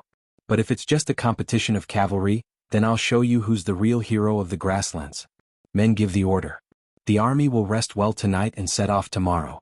The letter was naturally the letter of challenge. The letter clearly stated that a mountain cannot accommodate 2 tigers. In order to prove who was the real ruler of the grasslands, the mercenaries were willing to put away their cannons and firearms. They hoped that the Tatar army would not be a coward. Otherwise, the cannons would fall on Tulu city at any time. At that time, they wouldn't be able to say that they didn't give them a chance to bully them. The Tatar army was afraid of the mercenaries, but they were afraid of their firearms. If they didn't use them, what was there to be afraid of? After reading the letter, the other generals also asked to fight. From the looks of it, they obviously wanted to show off their skills. Good, tomorrow General Gore will lead the charge. I'll give you 10,000 cavalry. You must perform well and let the mercenaries know the power of our Tatar cavalry. Ah! Hubo was in a good mood and his laughter rang out like thunder in the hall. On this night, both armies entered a state of rest early in the morning. Even the mercenaries did not train at night. Everyone was holding back their energy and waiting for tomorrow's performance. The next morning the weather was beautiful. There were no clouds in the sky for thousands of miles. Under the clear sky, the 2 sides began to set up their formations on the battlefield. 10,000 Tatar cavalrymen marched out of Tulu city. With 1,000 men as a unit, they formed 10 different formations and stood in front of the mercenaries who had formed their formations first. The mercenaries were still in a long snake formation. From afar they looked like a sea of military green, giving people the feeling that they could topple mountains and overturn seas. Compared to the previous 2 times, the first line was no longer the cavalry of the new division. Instead, it was the soldiers of the Tatar division. The commander of the Tiger Mang army wanted to use the Tatars to fight the Tatars. In his words to Commander Su He, this battle was their chance to prove themselves. Although they were both Tatar cavalry, they didn't belong to the same faction. Su He was originally Agar Dorji's subordinate, while Hubo belonged to the Khan's faction. Normally, there would be animosity between them, and it was only a matter of time before they clashed. Right now, it was just that Tiger's man had created an opportunity for them. Chapter 854. The 2 armies stood in front of each other, and the battle was about to begin. Before that, Tiger's man said to the Tatar division commander, Su He, today's battle will depend on your performance. You have 6,100 men while the enemy has 10,000. That's not enough, so I'll give you command of the heavy cavalry to make up for it. As for how the battle will turn out, I'll just wait and see. Don't worry, Commander. If we can't win this battle, I'll bring my head to you, Su He said confidently. With the elite weapons in hand, the 3-to-3 battle style, and the tip of the arrow technique, he really didn't have anything to fear in the face of 10,000 Tatar cavalry. All right, trumpeters, listen to Division Commander Su's orders. Knowing that he had said all he needed to say, Tiger's man retreated to the side and handed command of the battle to Division Commander Su He. This was also taught by Yang Qindong. According to him, no one could monopolize everything in a war. Moreover, opportunities on the battlefield were often fleeting.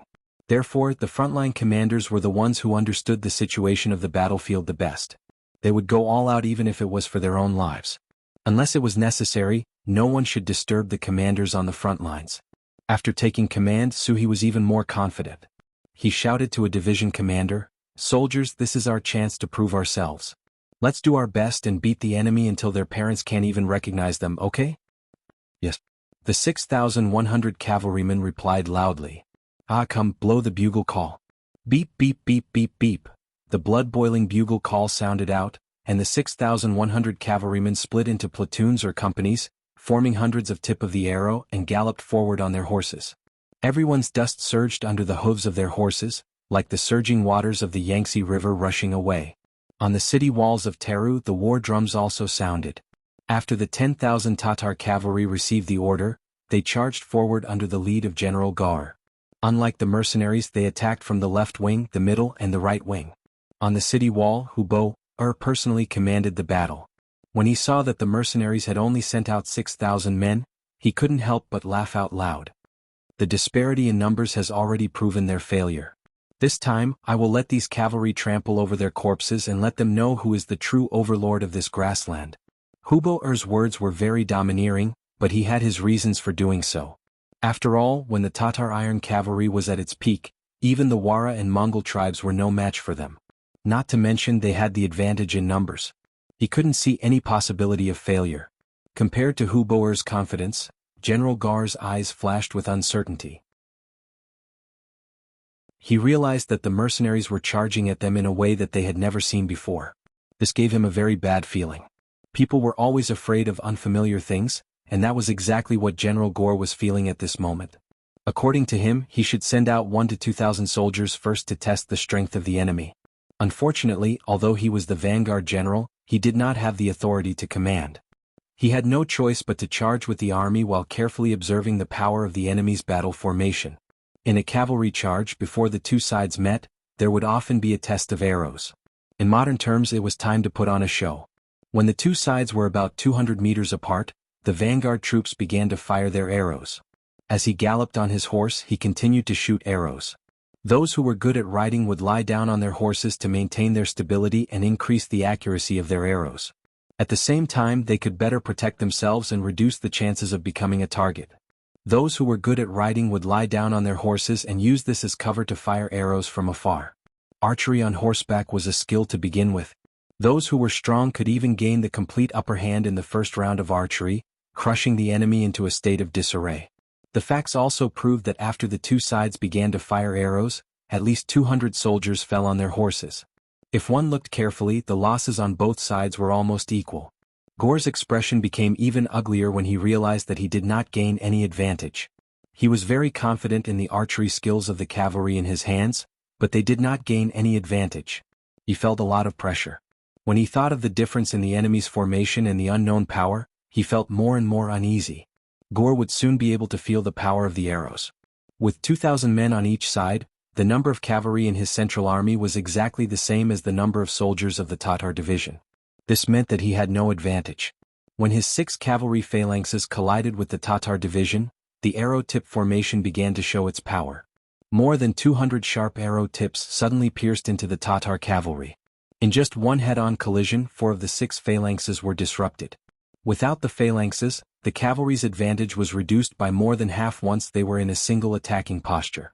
When they could not coordinate with each other and could not crush each other, where did the cavalry's power come from? Puff puff puff, streams of blood splattered. The Tatar cavalry could not pay attention to their left and right in the arrow tip formation. Often, just as they blocked the saber coming from the left, the saber from the right would appear again. In the clashing of weapons, a moment of carelessness would cause them to be injured or even killed. With the help of the battle formation, the Tatar division immediately made their opponents feel that there were enemies everywhere, opponents everywhere, and danger everywhere. Kill. Break through their battle formation, especially the leader. Surround and kill him.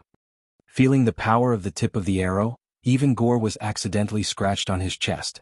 Fortunately, he dodged quickly enough, and the saber did not pierce through his armor.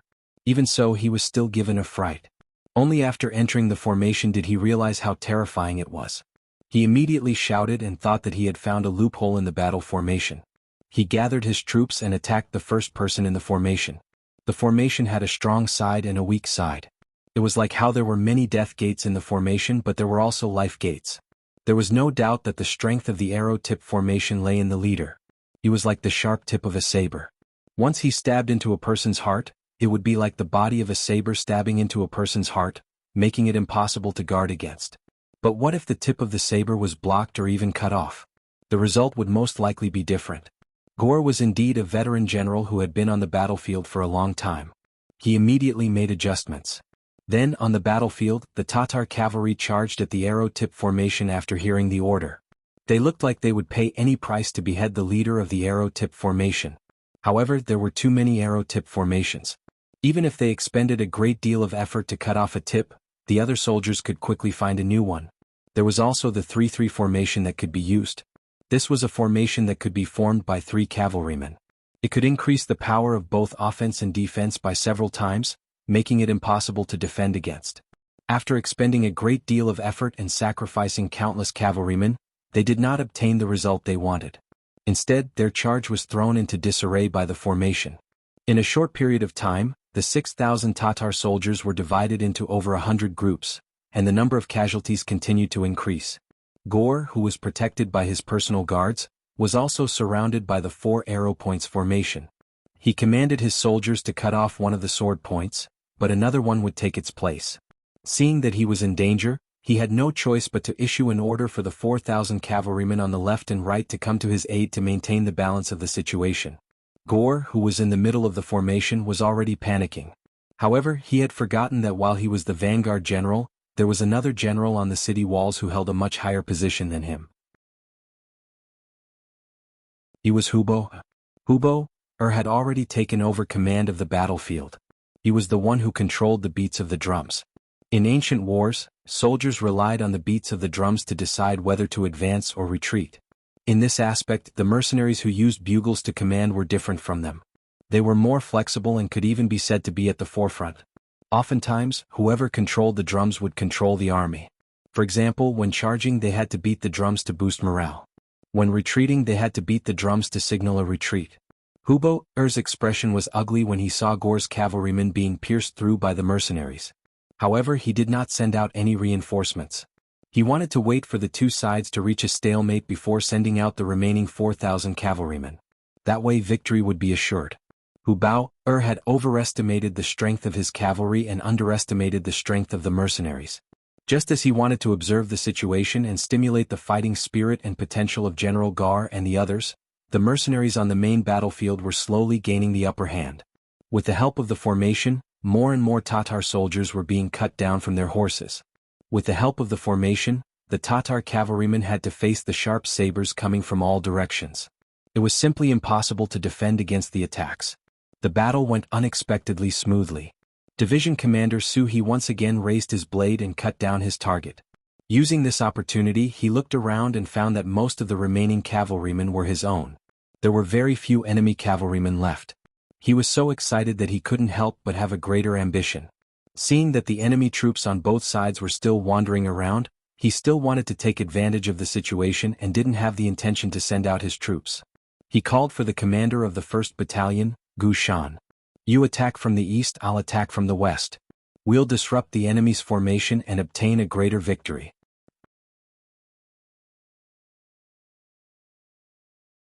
Chapter 855. Understood. Gu Shan, who had matured into a proper battalion commander, immediately agreed. He then rode his horse across the battlefield, notifying the other battalion commanders and company commanders. In an instant, wherever he went, more and more arrows were pointed at the cavalry on both sides. The drums on the city walls were still as steady as before, showing no signs of launching the final attack. The 4,000 cavalry on both sides were still waiting. Many of them did not even take out their sabers. They were still holding onto their crossbows, waiting for an opportunity to shoot. Just as they were looking for an opportunity suddenly presented itself to them. A large number of cavalrymen in green military uniforms suddenly rushed out and charged towards them. Release the arrows, release the arrows. The Tatar cavalry naturally wouldn't miss out on such a good opportunity. They immediately fired arrows from afar, causing quite a few of the Tatar cavalry soldiers charging at them to fall off their horses. However, even more of the soldiers relied on their proficient horsemanship and fast speed to break through the blockade of arrows and kill their way to the front of the Tatar cavalry.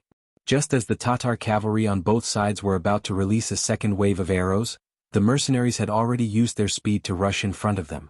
One side wielded a bow while the other wielded a saber. A one-sided slaughter had begun. The sudden change caught the Tatar cavalry off guard. It went so smoothly that it was out of Suhi and Gu Shan's expectations. However, since the opportunity was right in front of them, no one would not cherish it. All the soldiers immediately roared and the heads of the Tatar cavalry flew into the air. Blood flowed all over the ground, and the stench of blood filled the air. Not good. Hubo, who was standing on the city walls, cried out in alarm. He quickly shouted to the drummer beside him, "Pass down the order, the entire army is to move out. The two sides will attack together with the main force." This order was given a little too late. If it was given a quarter of an hour earlier, perhaps the situation would not be too bad even if it was not to their advantage. However, it was clearly too late now. Everything was too late. The 4,000 cavalry on the two sides were caught off guard. In a single charge they had lost at least a quarter of their men. They had already lost the best opportunity to attack. "General, let's retreat." General Mu Ren and General Hu Lin, who were watching the battle, knew that the only way was to retreat quickly. Otherwise the loss would be greater. Even though she did not want to accept this result, Hubo knew that if the battle went on like this, their losses would only be greater. She could only nod and say, "Send down the order to retreat. Archers on the city gate tower, get ready to prevent the enemy from taking the opportunity to charge into the city." The sound of the gong finally rang out. To Gore, who was still in the formation, it was like the sound of a celestial being. After a fierce charge, a bloody path was finally carved out, and the army retreated into Tulu city. However, compared to the 10,000 cavalry that had left the city, not even half of them had returned. After 4 hours of fighting, the Tatar cavalry had paid a price of more than 5,000 men, and nearly 2,000 of them were injured. On the other hand, the Tatar cavalry division had less than 500 casualties and around 3,000 wounded. Just looking at the number of casualties, it was an exaggeration of 10 to 1. From this, one could see how powerful the arrow formation was. Don't chase a cornered enemy. Let the new division clean up the battlefield. The Tatar division retreat and rest. Tiger's Mane looked at the bloody battlefield in front of him with a satisfied and happy expression. This battle had shown the might of the new division.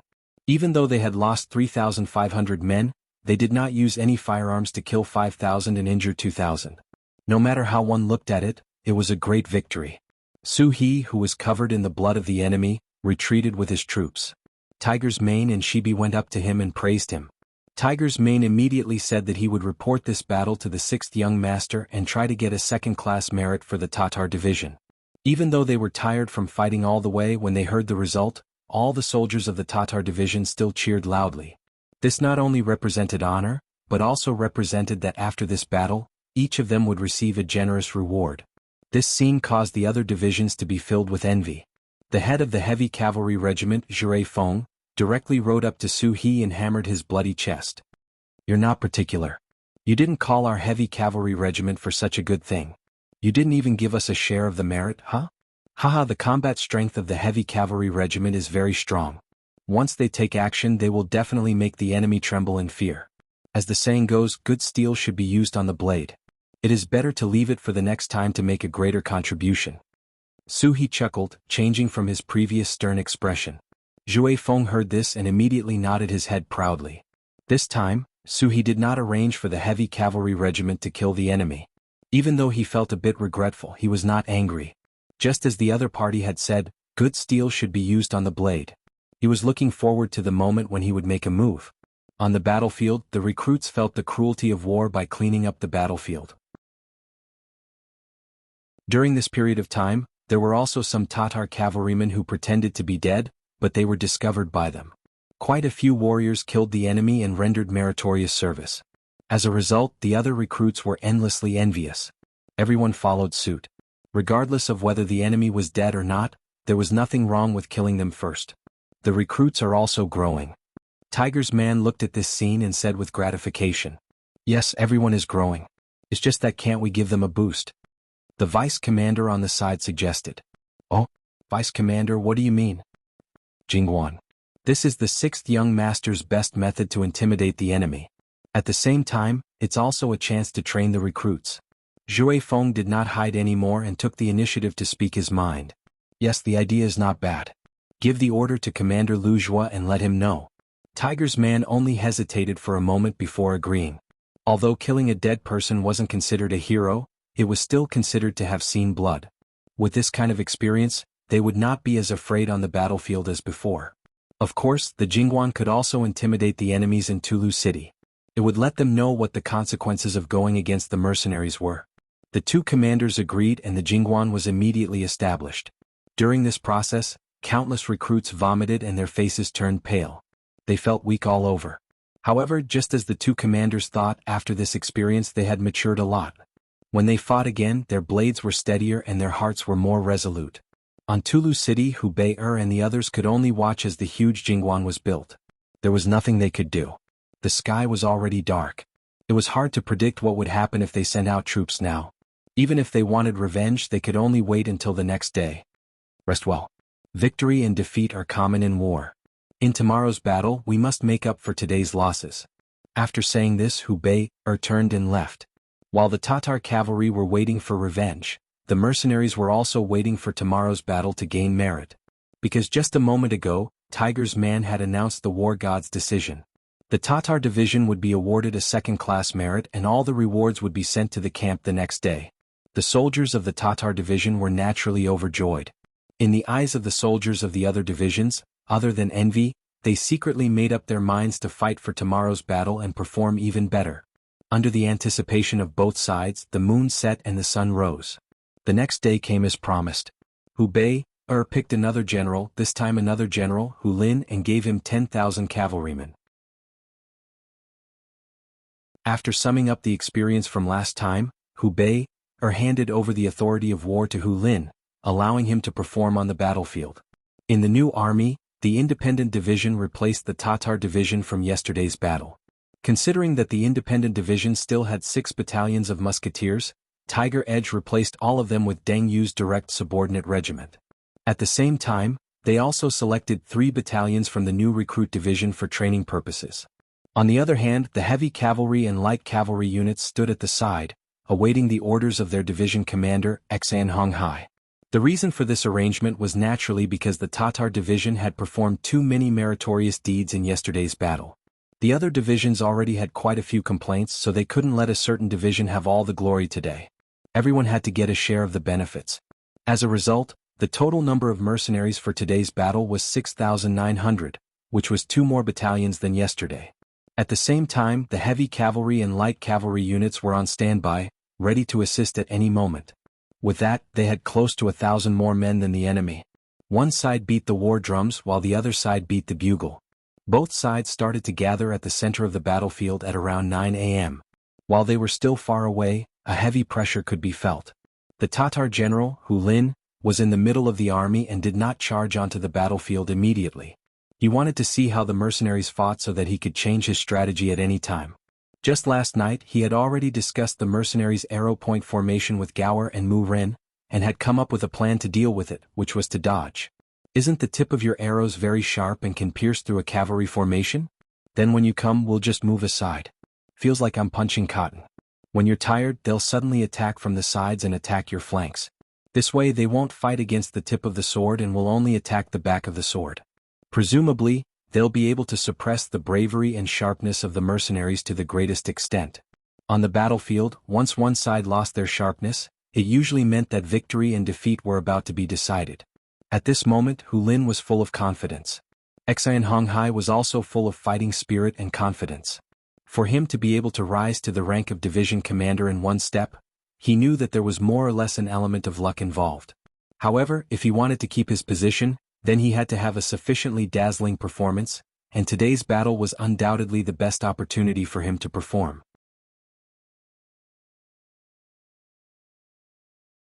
Chapter 856.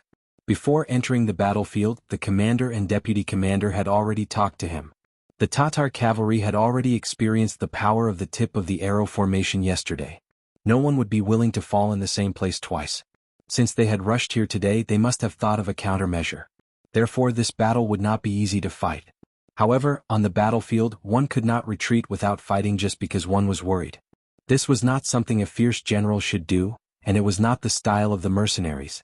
Therefore they still had to fight and they had to be flexible. At worst they could send both the heavy cavalry and the light cavalry. This was also the reason why another light cavalry regiment was added today. Compared to other cavalry, the light cavalry was faster and more flexible. Once the opponent's tactics changed, they could enter the battlefield as the fastest and most flexible unit and change the situation. With such a backup plan, Xan Honghai was full of confidence. When he arrived at the battlefield, he saw that the distance between the two sides was less than 3 miles. It was time for the cavalry to charge. He shouted, "Blow the bugle and charge forward with the tip of the arrow formation." Toot toot toot toot toot. When the bugle sounded, the 6,900 cavalry moved. They were divided into nearly 300 groups and charged toward the Tatar cavalry from different directions. Shoot the arrows. Leave 2,000 cavalry in the middle. 4,000 men on the left and right flanks to avoid the attack of the enemy's main cavalry. At the same time, General Hulin also gave the order. It was transmitted to the battlefield through the sound of the war drums. The 10,000 Tatar cavalrymen that were originally concentrated in the center of the formation suddenly separated before the mercenaries arrived. Only 2 formations of 2,000 cavalrymen were left in the middle. Then arrows rained down from the left and right, forming a blockade, blocking the mercenaries' path in front and their path in the middle. Sure enough, the enemy had changed their tactics. Xian Honghai, who was charging forward on his horse, saw this. Seeing the arrows blocking the road ahead, he knew that something was wrong. At the same time, he quickly thought of all kinds of countermeasures. A sentence that Yang Qindong had once said flashed through his mind. Remember, on the battlefield, sometimes breaking one finger is far more painful than injuring all 10. With the voice still lingering in his ears, Xian Honghai immediately made a decision. Leave the frontal charge to the direct cavalry regiment and the 3 recruit battalions. All cavalry of the independent regiment, follow me to attack the enemy on the right. Heavy cavalry regiment, attack the enemy on the left. Light cavalry, cooperate with us. Use bows and arrows to assist in long-range attacks.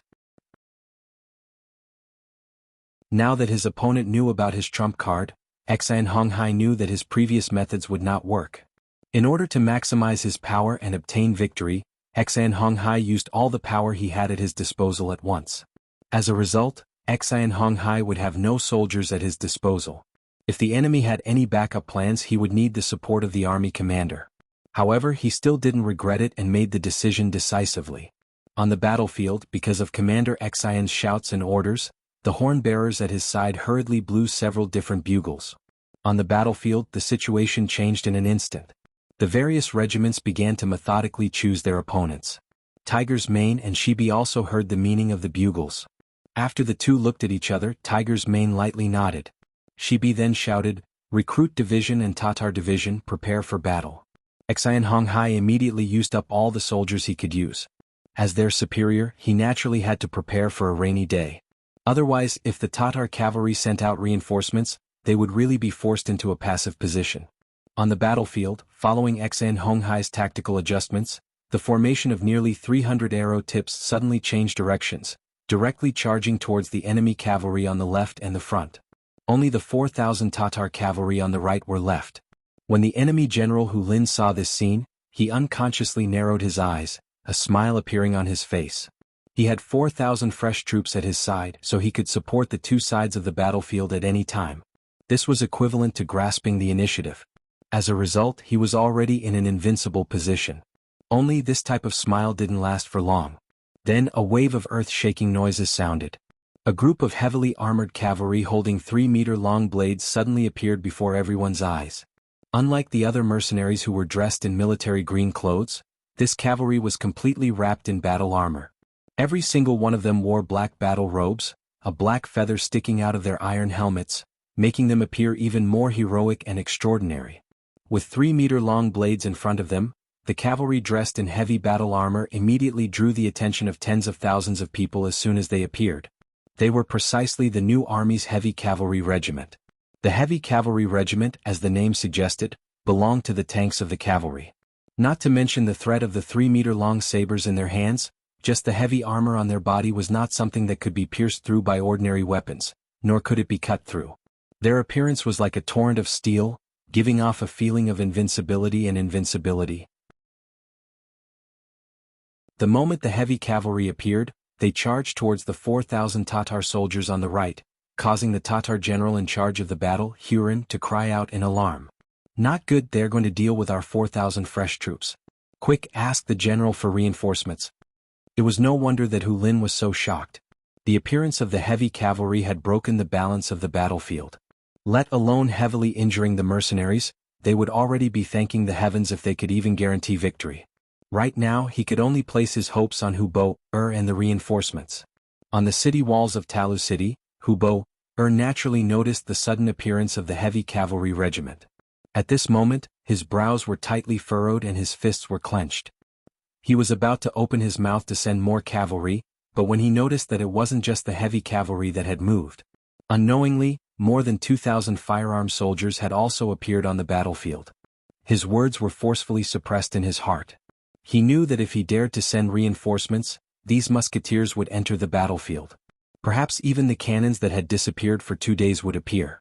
If that was the case, the situation would be even worse.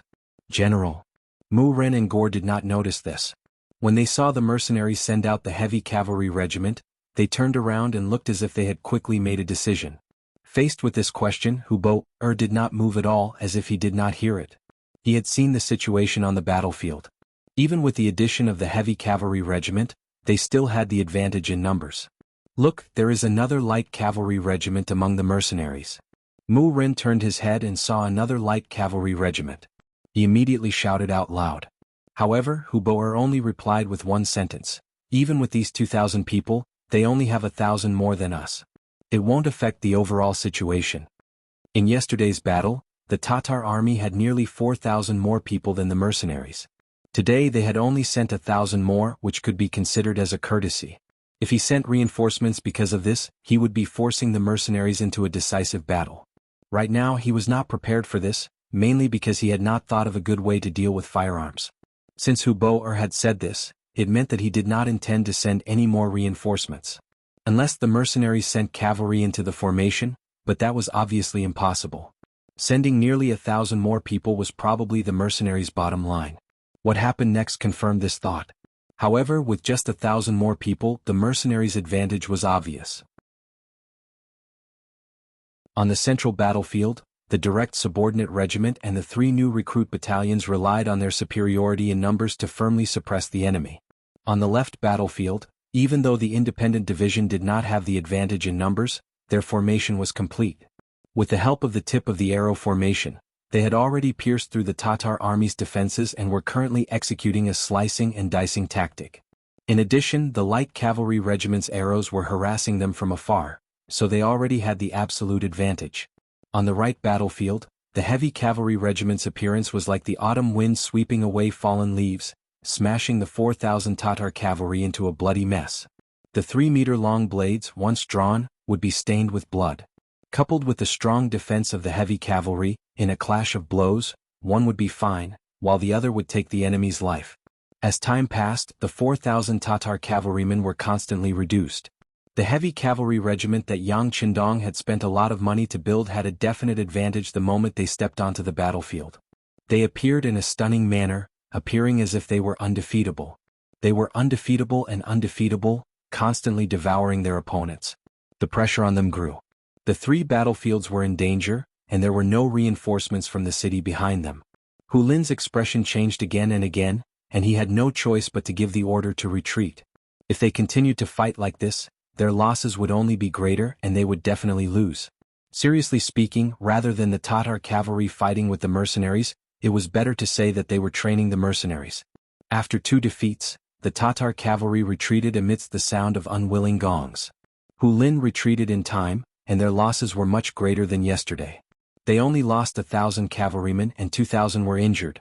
Although the losses were not great, the impact on the morale of the troops was not small.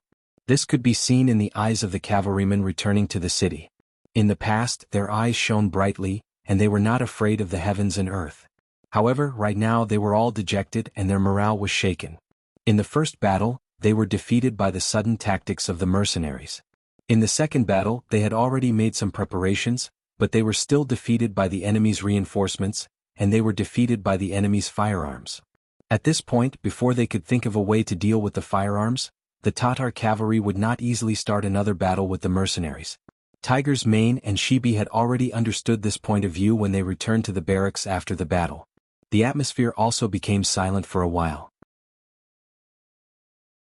Yang Qindong's telegram had arrived 2 days ago.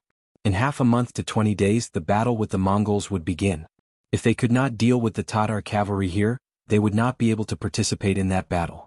For the 2 generals this was something that they could not accept.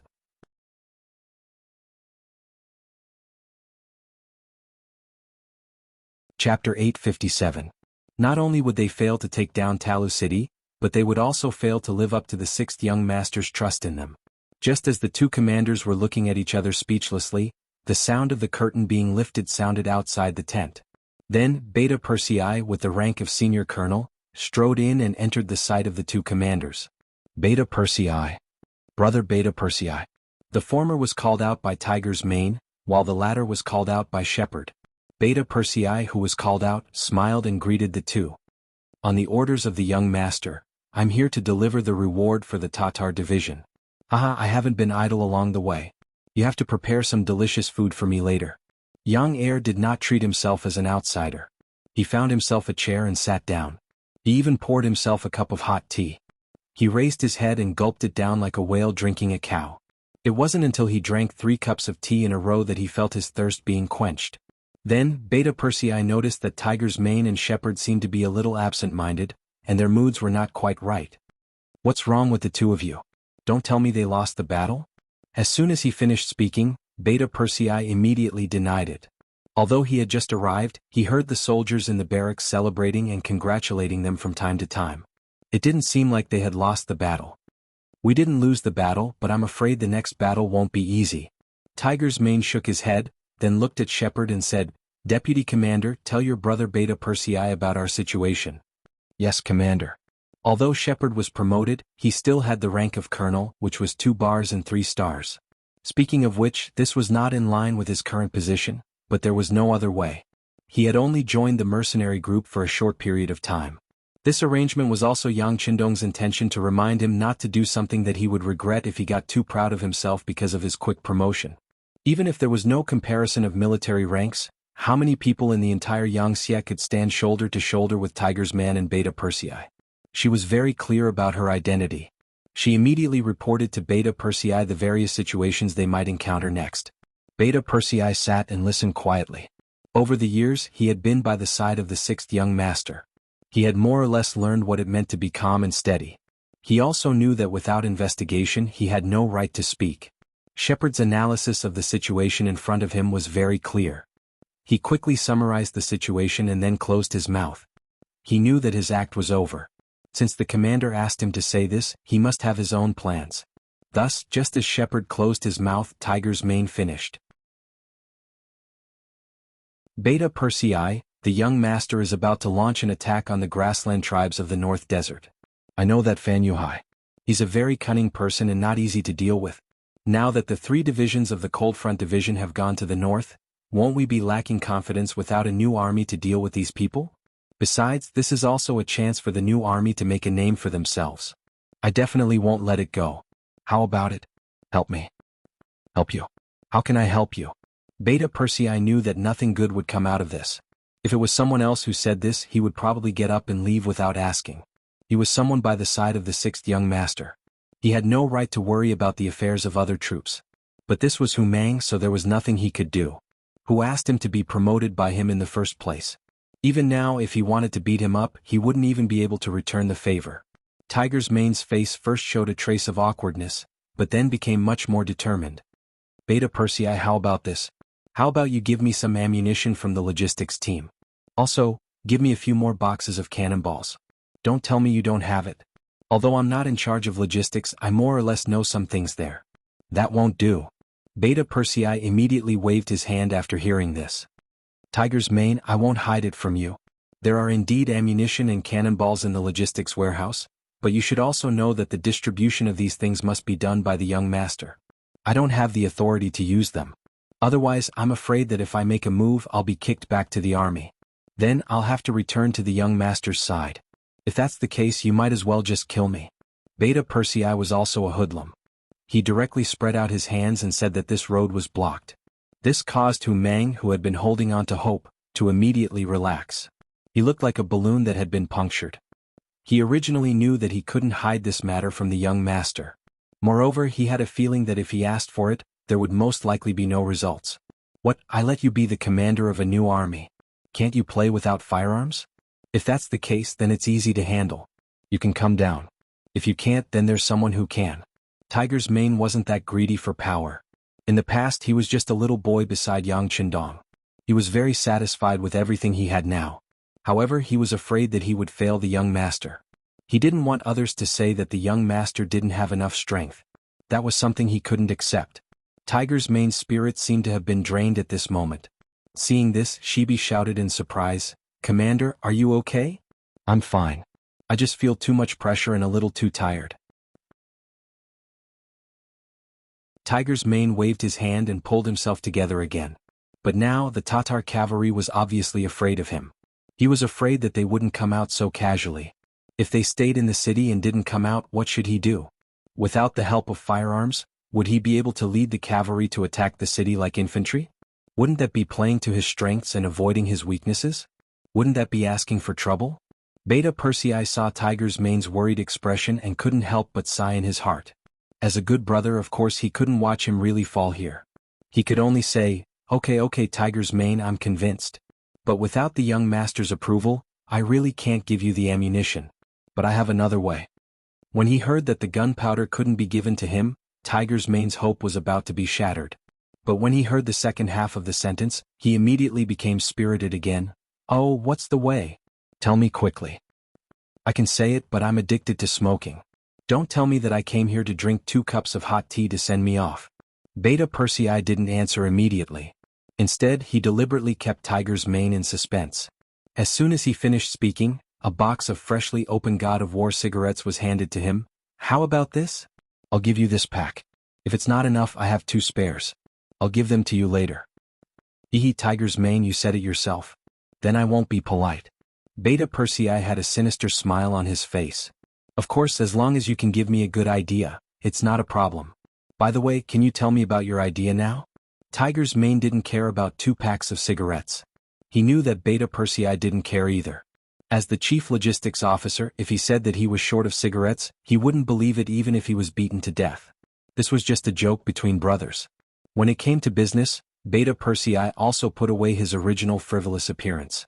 After a short silence, he became serious and said, Tiger's mane, a batch of new supplies from the sea has just arrived. They were shipped from New Ergon City Head. But can you guess who else came with them? Tell me quickly, don't test my patience. Seeing that Beta Persei still wanted to tease him, Tiger's mane pretended to pull a long face and said, Okay, I won't keep you in suspense. This time, Colonel Jianghu is also accompanying them. Beta Persei finally revealed the mystery. It's just that when he answered, Tiger's mane and Shibi both had a blank look on their faces. They didn't seem to understand who this Colonel Jianghu was. But after all, Tiger's mane was Tiger's mane. After following Yang Qindong for many years, he was very familiar with some of the important people in Yangxia. Soon he found the relevant information in his mind. Jianghu was one of the earliest Cold Front soldiers and one of the first students trained by Yang Qindong. After graduation, he didn't enter the army or the navy. Instead, he formed a new Eagle Division and was appointed as the captain. When the first Shang dynasty was defeated, the Eagle Division made its debut. They flew high in the sky and guided the army in the direction of attack. For a time, the enemy was confused and disoriented. They made the trench line that the enemy had been preparing for half a year collapse and made a great contribution. I remember this person, Jianghu. Tiger's mane exclaimed, but soon quieted down. But he's the leader of the Eagle Regiment. The original Eagle Division was expanded into a regiment. What kind of help will he provide to our new army in taking down Tulu City? You'll have to ask him yourself. Beta Persei said. He had already done his duty as a brother by mentioning these things. As for what to do specifically, it was a problem that Tiger's mane needed to think about. Beta Persei didn't say anything, so Tiger's mane didn't ask anymore. Instead, he made up his mind. After rewarding the 3 armies, he would go back to the first city with him. He wanted to personally find Jianghu and see what kind of mystery was behind this. As for the Tatar cavalry in Tulu City, after losing 2 battles in a row, they really gave up the idea of going out of the city to fight the mercenaries. He focused his attention on the matter of attacking Xianfu City behind him. Xianfu City's walls were high and strong. It was indeed not that easy to attack. General Chiga, who was ordered to attack the city, had already attacked the city more than 10 times. He had lost a lot of soldiers but still couldn't take down the city. What was even more regrettable was that the Tatar cavalry could have bypassed Xianfu City and went to the northern hinterland of Baiming. However, they were always afraid that the Baiming army would cut off their escape route, so they couldn't do it. But now, after losing 2 battles to the mercenaries, they had to arrange for an army to defend the city. They wanted to send troops into Baiming, but they didn't have enough soldiers. This idea had to be put away. Attack, send 10,000 soldiers to General Chiga. Tell him that he must take down Xianfu City no matter what. Feeling that time was tight, Hubo once again made up his mind.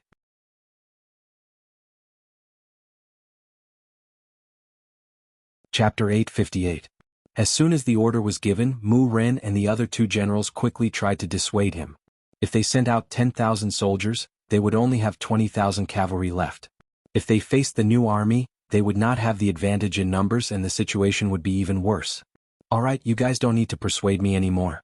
I've made up my mind. Instead of staying here and not knowing when the mercenaries will attack, it's better to send them to Xianfu City. Once we capture that city, Ming will be able to defend Wujian City and we can go straight in and plunder. Hu Bo mercilessly interrupted the three generals' persuasion. Seeing this, the three generals did not say anything. They only hoped that the mercenaries would not attack the city and that Xianfu City would be taken down as soon as possible. While Hu Bo was making this decision, Tiger's Mane followed Beta Persei back to Origin City. After entering the city, Tiger's Mane went to find Commander Tianyu. He wanted to see what Beta Persei had planned for him. In the largest guest house in Origin City, the regiment commander of Tianyu was discussing something with a group of subordinates in a small war room. Suddenly, a soldier came to report that the commander of the new army had come and asked to see him. The commander of the new army was Tiger's Mane. This was already announced on the military's appointment board, so Tianyu naturally knew about it. When he heard that the popular person beside the sixth young master was looking for him, he did not dare to delay. He immediately let everyone discuss freely and hurriedly walked out of the room. When he entered the room, he saw Tiger's Mane standing there with his hands behind his back. Tianyu greets Commander Tiger. Seeing the other party's shining golden epaulets, Tianyu immediately gave a standard military salute and stood at attention.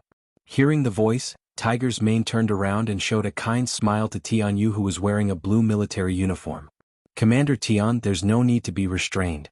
I'm here this time to ask you something. I don't know what Commander Tiger wants to tell me. Tianyu smiled. Speaking of which, they were old acquaintances. It was just that they hadn't seen each other much recently, so they hadn't contacted each other much. Leader Tian, I won't beat around the bush. Since you've suddenly appeared in Beginning City, you must have a mission. However, I wonder if you can tell me about it. Tiger's Mane had a smile on his face. Logically speaking, he was no longer one of the young master's people. The latter could choose to tell him or not, so his attitude was one of discussion and not an order. Of course. Whatever commander who wants to know, feel free to ask. This Tian will tell you everything he knows. Tianyu nodded. In the face of this person who had taken Leng Song's place and become the first major general in the army, he didn't dare to keep him in suspense. Who didn't know the relationship between Tiger's Mane and the sixth young master? Who would know when he would step down from his position as the new army commander and return to the sixth young master's side and become a popular person? Okay, then I'll be polite. Let me ask you. In the following time, Tiger's Mane and Tianyu had a conversation in the room for half an hour. Then, the two of them came out together and went straight to the Yang mansion in the city from the guest house. Yang Qindong saw these two trusted subordinates in the small courtyard. The moment they appeared together, Yang Qindong guessed their intentions. Then, his gaze swept over Beta Persei, who was standing at the side. After this gaze, Beta Persei's expression became a little unnatural. Of course, he knew what the young master meant. He decided that no matter what the outcome was, when there was no one around, he would apologize. Since you're here, take a seat. Yang Qindong pointed at the two stone chairs in front of him and said casually. Since the young master gave an order, they didn't dare to disobey. Tiger's Mane and Tianyu each found a chair and sat down. Then the two of them looked at each other. It was Tianyu who spoke first. Sixth young master, you said that you want to train the Air Force's combat ability here, but this subordinate thinks that since it's training, it's better to use actual combat as a starting point. Right now, the new army in Talu City is attacking the city. Perhaps our Eagle Regiment can cooperate. Oh, you want to go to Talu City? Is this your idea or did someone force you to do this? Yang Qindong's expression didn't change, but his voice carried a hint of pressure. It was this faint pressure that made Tianyu stand up from his chair in shock. Sixth young master, this is this subordinate's idea. Before Tianyu could continue, Tiger's Mane had already stood up. He knew that the sixth young master had already seen through everything. If he didn't stand up at this time, he was afraid that he would really attract the young master's anger. It's just that Commander Tian also wants to use this opportunity to train the troops. We think this is a good opportunity for cooperation. Yes, our Eagle Regiment also wants to use the opportunity of actual combat to strengthen ourselves. At the same time, we can better see where our problems lie. Tianyu also said. This was originally something that the two of them had discussed. This way they could prevent the sixth young master from venting his anger on one person. Little Lu Zhong fell into a short silence. Yang Qindong didn't immediately voice his opinion. Instead, he looked at Beta Persei, who was beside him. Immediately, the sound of someone kneeling on the ground rang out. Beta Persei knelt on the ground and said, Young master, I was the one who told Tiger's Mane that Commander Tian had arrived at the beginning city. Young master, please punish me. Young master. Seeing that Beta Persei was about to kneel on the ground, Tiger's Mane was shocked and wanted to kneel on the ground as well. At this moment, Yang Chendong spoke. Alright, how many times have I said it? Don't kneel so easily. A man has gold under his knees, don't you understand? As soon as he said this, Tiger's Mane's knees went soft and hard. He almost fell down. At this moment he didn't know what to do. Fortunately, Yang Chendong's voice followed. Since Commander Tian thinks that it is more necessary to combine actual combat, then go ahead and do it. But I'll say the ugly words first. It's fine if the Eagle Regiment doesn't come out, but once they do, they must hit the target. You guys can do as you see fit. Beta Persei, whatever Commander Tian needs, you can arrange to give him as much as possible. Waving his hand lightly, Yang Chendong didn't look at Tiger's Mane who was standing there. This kind of behavior showed that he was dissatisfied with Tiger's Mane's action first and report later. Although as the commander of the new army, Hu Mang's actions were public and not private, but he didn't report to them immediately after entering the beginning city. Instead he looked for Tianyu first. This was a mistake in itself. Tiger's Mane saw that the young master was displeased, but he didn't say anything. His idea was that any apology was not as good as winning a big battle for the young master to see. It could also express his apology and sincerity. Beta Persei and the other two left the Yang residence's courtyard. It wasn't until they left that he let out a long sigh of relief. Then he looked at Tiger's Mane and said, Tiger's Mane, this is the only time. I won't dare to do it again next time. You also saw the young master's dissatisfaction. Yes, I appreciate Brother Beta Persei's kindness. But you have to promise me that you will take more crude oil with us later. You can't be stingy.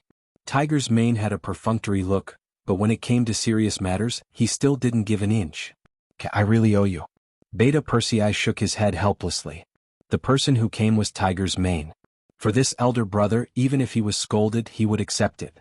After only 3 hours, Tiger's Mane, Tianyu, and the others left the beginning city with a few carriages. Yang Chendong didn't say anything after hearing the news from Yang Si. He only thought in his heart that he had given enough opportunities and pressure. He hoped that the new army could have a better performance. Compared to others, he was more interested in Tiger's Mane. He even wanted to train him to be independent, hoping that his painstaking efforts would not be in vain. In the barracks of the new army, an unfamiliar team of hundreds of people suddenly came. Because they were personally led by the commander, they were not interrogated at all. As soon as they entered the barracks, they were secretly protected. Outsiders didn't know what these people were doing. In the main tent, Tianyu followed behind Tiger's Mane and entered. Here, he and the deputy commander saluted each other, and the three of them sat down under a small sand table. Commander Tian, this time it depends on your performance, but I don't know when you will be ready. Tiger's Mane was an impatient person. After sitting down, he brought up the business. It mainly depends on the direction of the wind. Right now, we are relying on the heavens to eat. Tianyu also wanted to quickly solve the war here, but there were some things that he couldn't decide. Okay, then send someone to watch. Once the time is right, immediately inform me and the deputy commander. We will be ready. Tiger's Mane more or less knew a little about the Eagle Regiment. He knew that the other party was not being perfunctory. All he could do was pray that the heavens would give him an opportunity as soon as possible. On the other hand, Shibi looked at the two of them talking as if he was watching a show. He had a completely ignorant look on his face.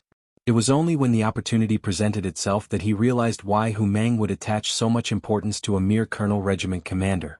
Tianyu said to wait for an opportunity, and this wait lasted for 4 days. It wasn't until the evening of the 4th day that Tianyu arrived at the main tent. Tiger's Mane anxiously went up to him. This time, without waiting for him to ask, Tianyu had already opened his mouth and said, "The opportunity has come. It will be tomorrow morning. We will immediately go and prepare. Your new army should also prepare."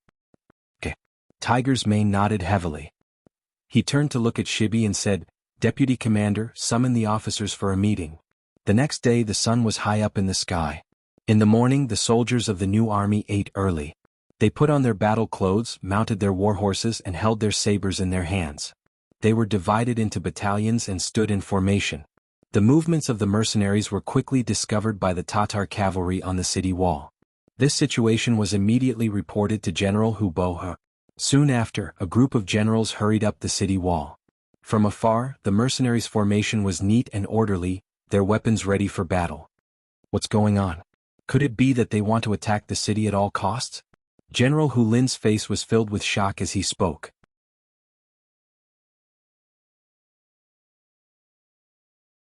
Chapter 859. If they just charge head-on, their losses will be great. I'm sure they haven't thought of this. Gore also had a confused look on his face, and as he spoke, he glanced at Hubo. What did General Mu Rin say? Hubo did not reply immediately. After several bloody battles, he knew that the mercenaries were not to be trifled with. He also knew that among his subordinates, Mu Rin was the one who understood the enemy the most. His words were always taken seriously. Mu Rin narrowed his eyes slightly, and he was also puzzled. Since the general asked, he replied, "From the looks of it, they're really going to attack the city? Could it be that they've thought of something else? Or do they have enough firearms?" It was no wonder that Mu Rin would say this. Although the mercenaries' cavalry was strong, attacking a city wasn't a battle formation. The effectiveness of cavalry was still very limited. As long as one's head wasn't kicked by a donkey, they would definitely not use cavalry to attack a city. There was only one other reason. They had prepared enough firearms. Whether it was cannons or long-range muskets, they could put a lot of pressure on the Tatar army. When he heard that the enemy might use firearms to attack the city, Hubo's face turned ugly. Previously, the enemy had only used 2 cannons to blast open the city gates, giving them a fright. Fortunately, the facts told them that such powerful firearms were rare in the new army. Only then did they manage to suppress their anxiety. But now it seemed like the other party was prepared. If that was the case, they really didn't know how to deal with the invisible cannons that could deal great damage to them. Pass down the order. All soldiers prepare for battle. All archers prepare for battle. Hubo's face turned red. Before he knew what the mercenaries were going to do, it was better to be prepared. In Tulu, the Tatar cavalry was also ready for battle. Even when they were ready, the mercenaries still hadn't started their attack. They just slowly arrived 2 miles away from the city and waited in formation. What are they going to do? Hubo stood behind one of the battlements on the city wall and looked at the new army. Her face was filled with confusion. Even if the enemy had firearms to clear the way, they would still have to pay a heavy price to take down Tulu city, which was already prepared. The enemy's generals knew this, but they still put on such a front. What exactly were they relying on? In fact, it wasn't just the Tatar army that was puzzled. Even the soldiers of the new army were puzzled. They did not understand why the army would set up such a formation. Could it be that they wanted to attack the city? It was not that they could not use cavalry as infantry, but it was a huge waste. Most importantly, they would suffer heavy losses. The new army only had a limited number of people compared to the Tatar army. With such losses, it was hard to say if they could take down the city. Paying such a heavy price for something they did not know if they could succeed. It was no wonder that the soldiers were grumbling. At 10 o'clock in the morning, poise had reached level 3. Many of the soldiers had become numb.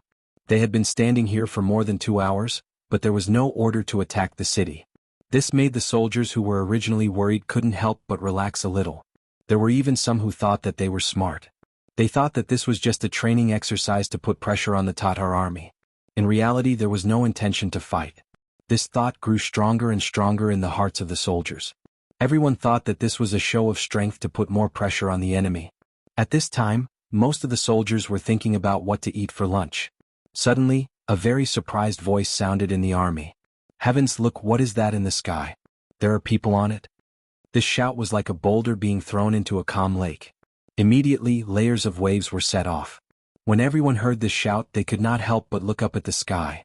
Then, 10 huge hot air balloons appeared above their heads. They moved with the wind and slowly moved forward. Looking at the direction they were heading, it was Tulu city. Is this a divine object? This must be Tingri's spirit. In the new army, there were many Mongolian soldiers who immediately got down from their horses and knelt on the ground when they saw this unimaginable scene. They shouted in their own language and kowtowed while tears flowed down their cheeks. The vice commander also looked up and saw this scene. Then, out of instinct, he prepared to get off his horse and kneel to pray. After all, he was born and raised here. Although he was already a high-ranking mercenary general, some things in his bones would not be easily changed. At this time, Tiger's Mane, who was riding on the horse beside him, reached out and pressed on his shoulder. He gently shook his head. "Commander, what are you doing? Can't you see that this is Tingri's spirit?" His face was a little emotional and also a little red. This was because he felt that Tiger's Mane's big hand was very strong. It actually made him feel like he could not move. Vice Commander, don't be emotional. Calm down. What if I say that this is not Tingri's spirit?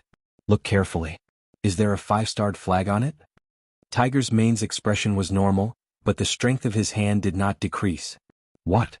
This scared Shibi. He did not know what was going on. Then he tried to look at the sky. He found that the sun was shining, so he could not see clearly. He simply took the telescope hanging on his neck and looked at it.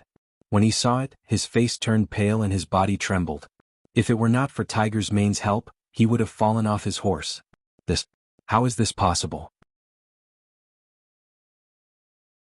Why is there our 5-starred flag on it? Shibi was puzzled. His face was full of doubt, but more than that there was fear. Could it be that the 6th young master was really Tingri's messenger? That he appeared in the grasslands under Tingri's orders to save this place and unify it? Tiger's Mane sighed. Shibi was very smart and very wise. This was something that even the 6th young master had praised. But in the end, humans were still humans. Their reaction to the unknown was no different from that of ordinary people. Tiger's Mane could indeed say that this was the manifestation of God. This way, the morale of the soldiers below would definitely reach its peak. But Shibi was not an ordinary soldier. There were some things that could not be hidden from him. It was time to tell him the truth. Deputy Commander, this is not a miracle. It is an aerial unit sent by the god of war. Their appearance here is not a manifestation of God. They are here to help us attack Tulu City. Tiger's Mane finally told the truth. However, the truth was simply too inconceivable. Even someone as intelligent as Shibi was still unable to comprehend it. His eyes widened. Then, as he digested the information, he said with a shocked expression, "Commander, are you saying that all of this is the arrangement of the 6th young master? The 6th young master can make people fly?" "Yes, you can say that. As long as they follow what the 6th young master taught them and borrow the power of other objects, they can fly." Tiger's Mane sighed heavily. Then his face was full of admiration. This was their young master, their master. Anything he did was so earth-shattering. It was unprecedented. Shibi still did not believe it, but since Tiger's Mane said it so formally, he had no reason to not believe it. Most importantly, with the help of the binoculars, he could faintly see the figures of soldiers in military uniforms on the hot air balloons. The only difference between them and himself was that they were not military green, but sky blue. Could this really be the arrangement of the 6th young master? Could he really make people fly? Even though Shibi worshipped the 6th young master and believed him to be the most capable person in history, there was nothing he didn't know and nothing he didn't know. But looking at the scene in the sky, he had to admit that he had underestimated the 6th young master. He had underestimated the god of war. Shibi, who knew the general reason, did not kneel on the ground with the other grassland warriors and call out to God. But the other warriors were already boiling. They all knelt on the ground and kept praying. They spoke of their respect and worship for God. Some people even took this opportunity to express the wishes that they had buried in their hearts. Most of the warriors got off their horses and knelt on the ground. At the back of the army, Wuxia was leading a group of teachers and students from the Yang Family Academy. Now, it should be said that the teachers and students of the First City Academy were watching this scene from afar. It was also Wuxia's first time seeing a hot air balloon rise into the sky. It was impossible for him not to be excited. It was just that he had already talked about the relevant knowledge during his teaching, so this excitement was quickly suppressed. He had already confirmed one thing, and that was that the things taught by the 6th young master were not unrealistic in the eyes of others. Instead, they could be put into practice after hard work. Think about it. If even people could be sent into the sky, what else could not be done? What else could not come true? All of you take a good look. Don't always say in class that the things recorded in the book are not true and that some records can't be realized at all. Now what else do you have to say? Taking this opportunity, the first deputy dean, Wuxia, looked at everyone as if they were frogs at the bottom of a well. This time no one objected to Wuxia's words. The truth was right in front of them. What else was there to say? If people could fly into the sky, what else couldn't they do? Dean, we were wrong. Our understanding was wrong. We were too short-sighted. We will definitely study hard when we return to the academy in the future.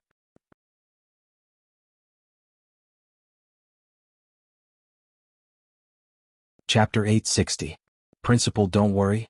After today's eye-opening experience, we'll work even harder and try to make the things recorded in the books into reality. Right, Principal, we were wrong. Wang Si nodded his head in satisfaction as the voices of people admitting their mistakes rang in his ears. He knew that after today's events, it would be easier to lead the academy's teams. He was even more curious as to where Yang Qindong had learned all this.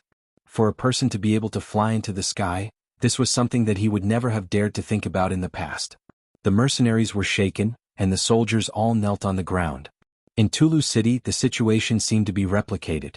After seeing the large balloons in the sky, the Tatar cavalry knelt on the ground, as did the master archers who had been lying in ambush. Even Hu Bo-er and the other generals knelt on the ground. Even though they were generals, they had not received any education and were illiterate.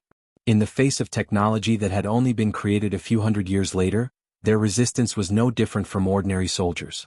Even though these large balloons were floating over their heads, no one thought of doing anything to them. On the contrary, they constantly kowtowed and prayed, as if their words would reach the ears of the gods and become reality in the near future. Xuanfu City. After fighting bitterly for more than 10 days and nights, Commander Shi Wanshan's eyes were bloodshot. Giving up Tulu City and retreating to Xuanfu had put him under great pressure. It was said that the Beiming Imperial Court had sent him memorials as tall as a small mountain, and there were even people who requested for him to be replaced so that he could be brought back to the capital for trial. Fortunately, eunuch Deng Chang had stood firmly on his side at the crucial moment. In addition, the connections he had built up over the years had also played a role. In the end, he submitted a memorial stating that he could not only ensure Xuanfu City's safety within a month, but also take back Tulu City. Only then did the pressure lessen. However, only he knew how helpless he had been when he submitted that memorial. Although it seemed like the Duke of Loyalty's promise to him, through Yukan's words, he could not let go of this unknown minor character. Betting his life and future on a minor character he had met for the first time, even Shi Wanshan found it too laughable when he thought about it. His actions back then had been too bold. Fortunately, this Yukan had always been by his side. Even after following him to Xian Manor, he was very cooperative and stayed in the small courtyard arranged by him. It was just that during the day when he went out on the streets and strolled around, he was not afraid of the northern Ming soldiers secretly following behind him. You cannot escape, this was the only thing that comforted Shi Wanshan.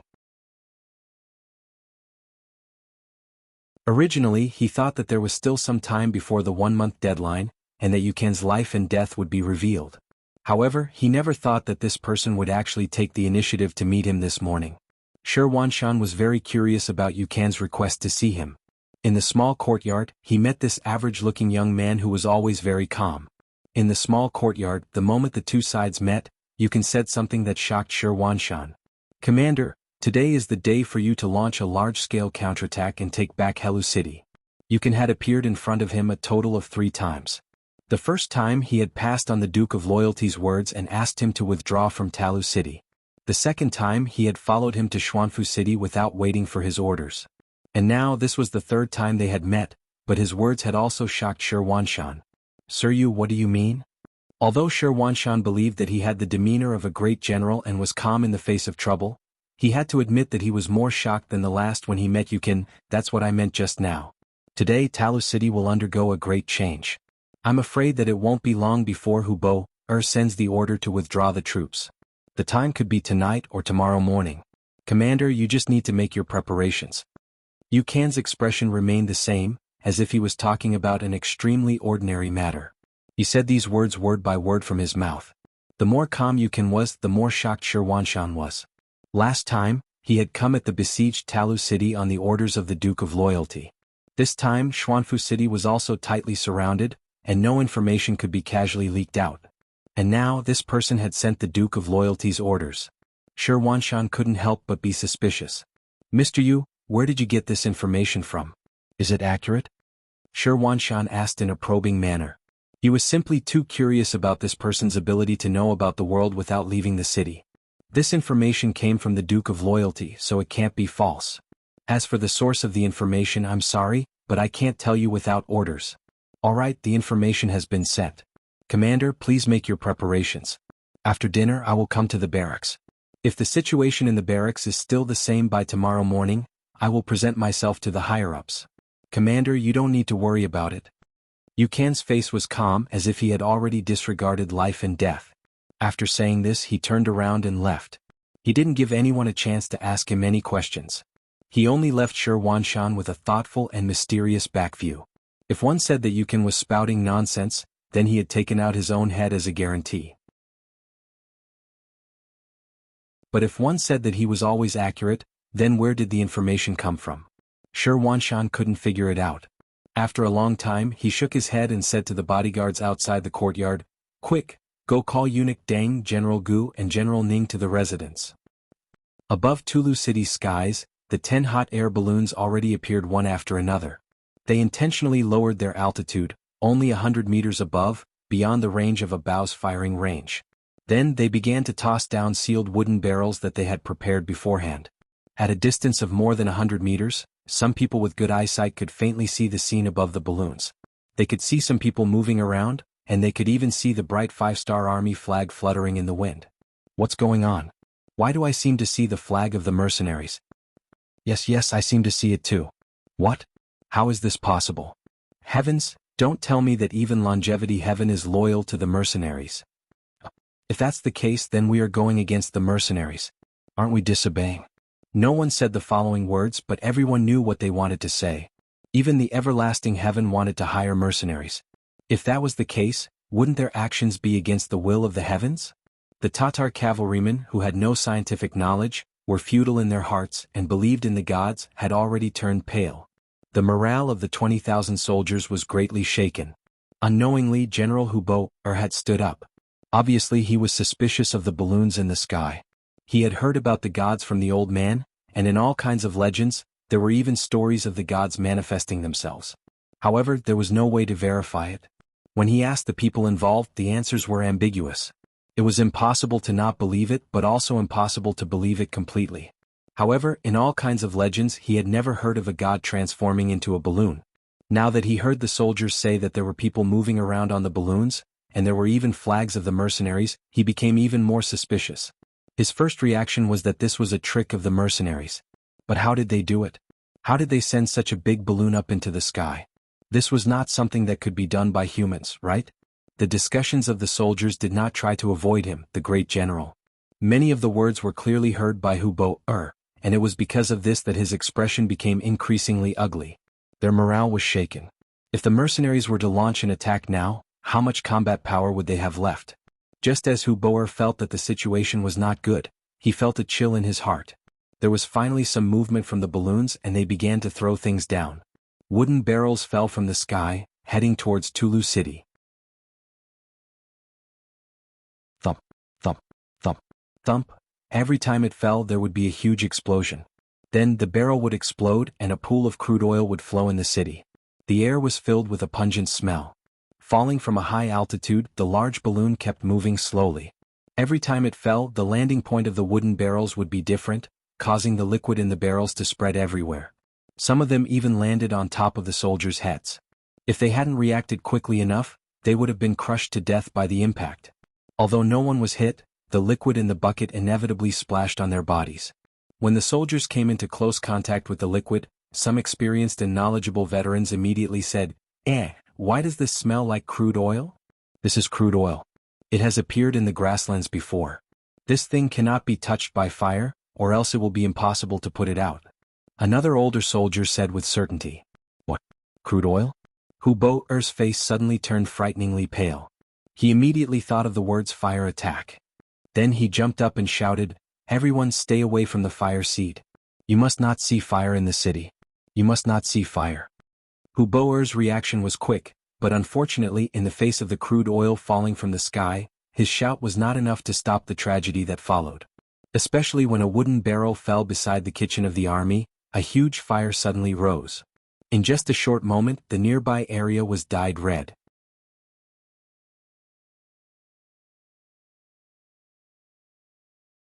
Chapter 861. When the fire appeared, it borrowed the strength of the wind.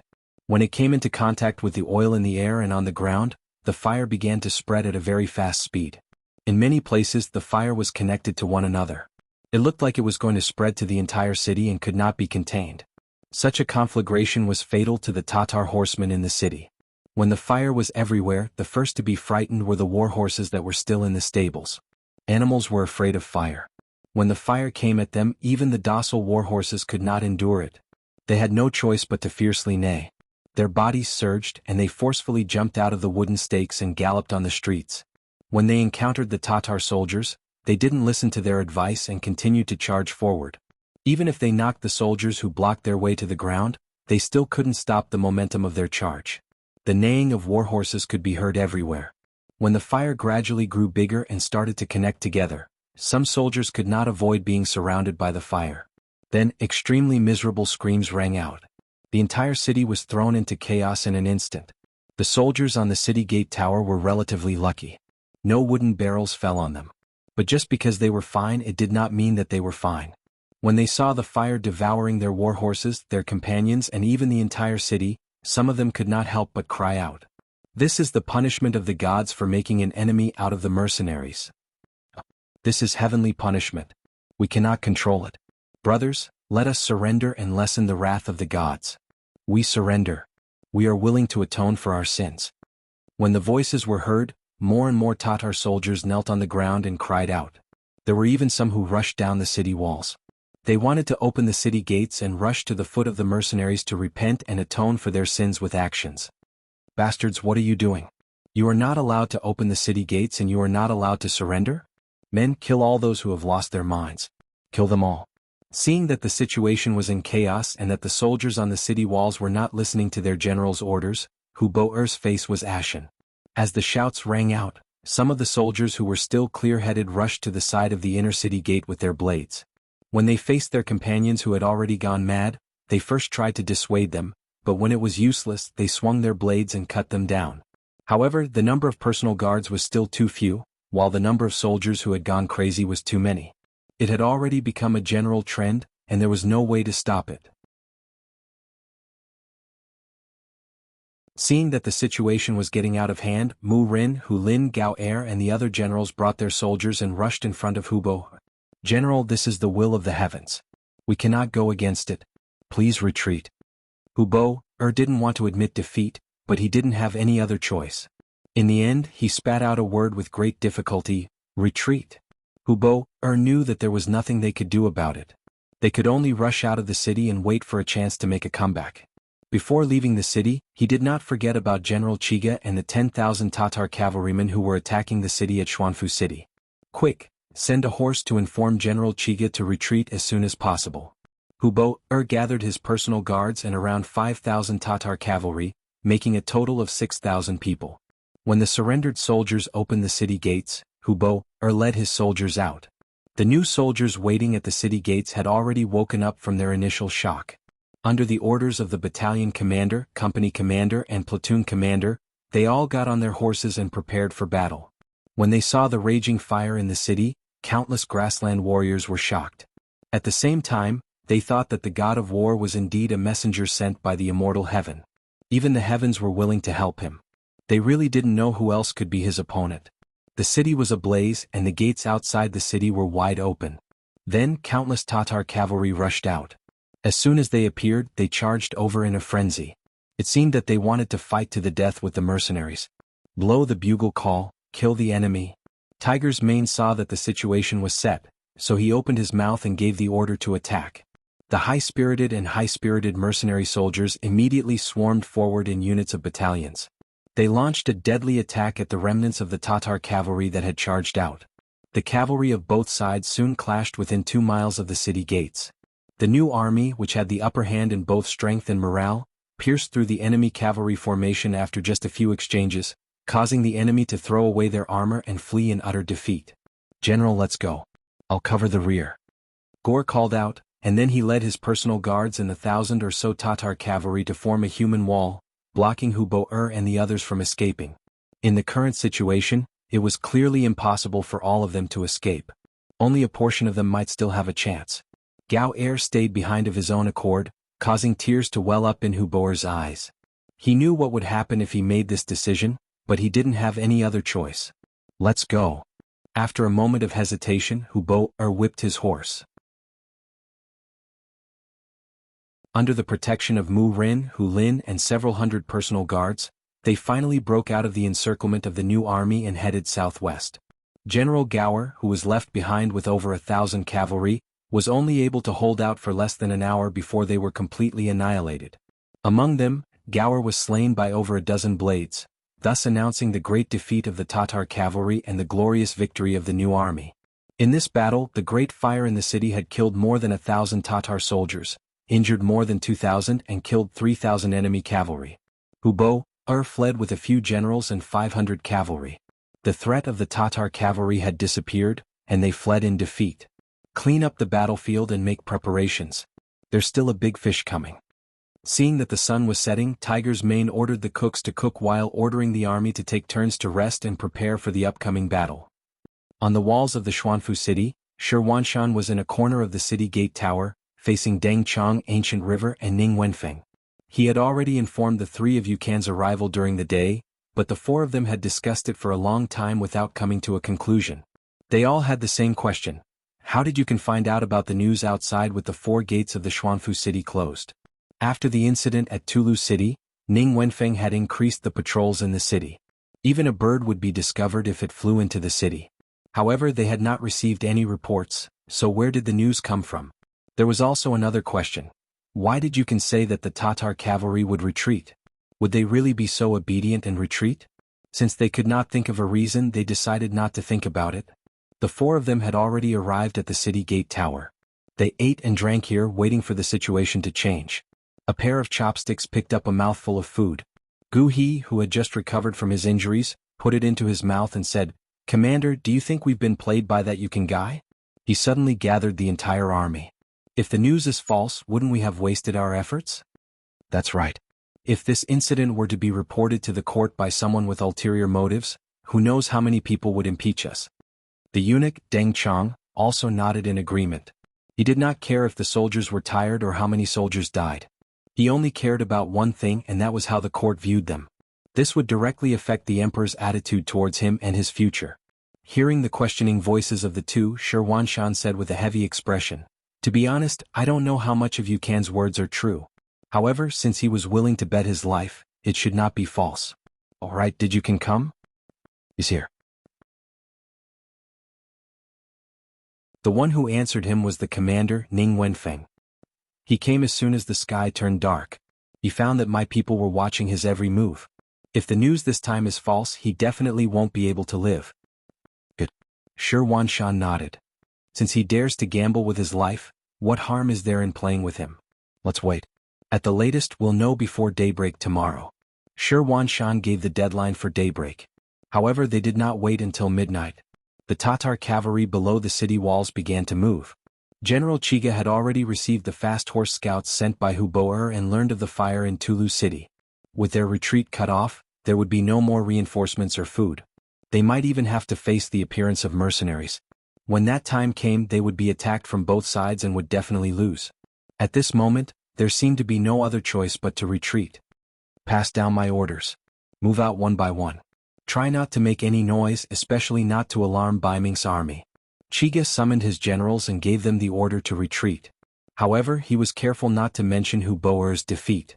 He only said that General Chiga was going to fight a decisive battle with the mercenaries and did not have enough troops.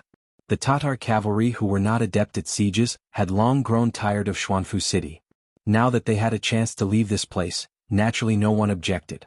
All of them happily agreed and began to retreat according to the plan.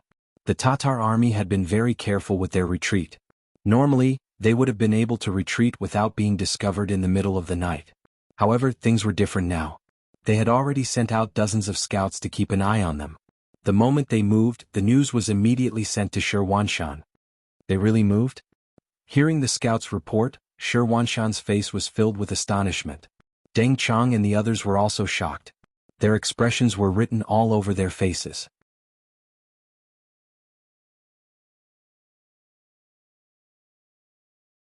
Chapter 862.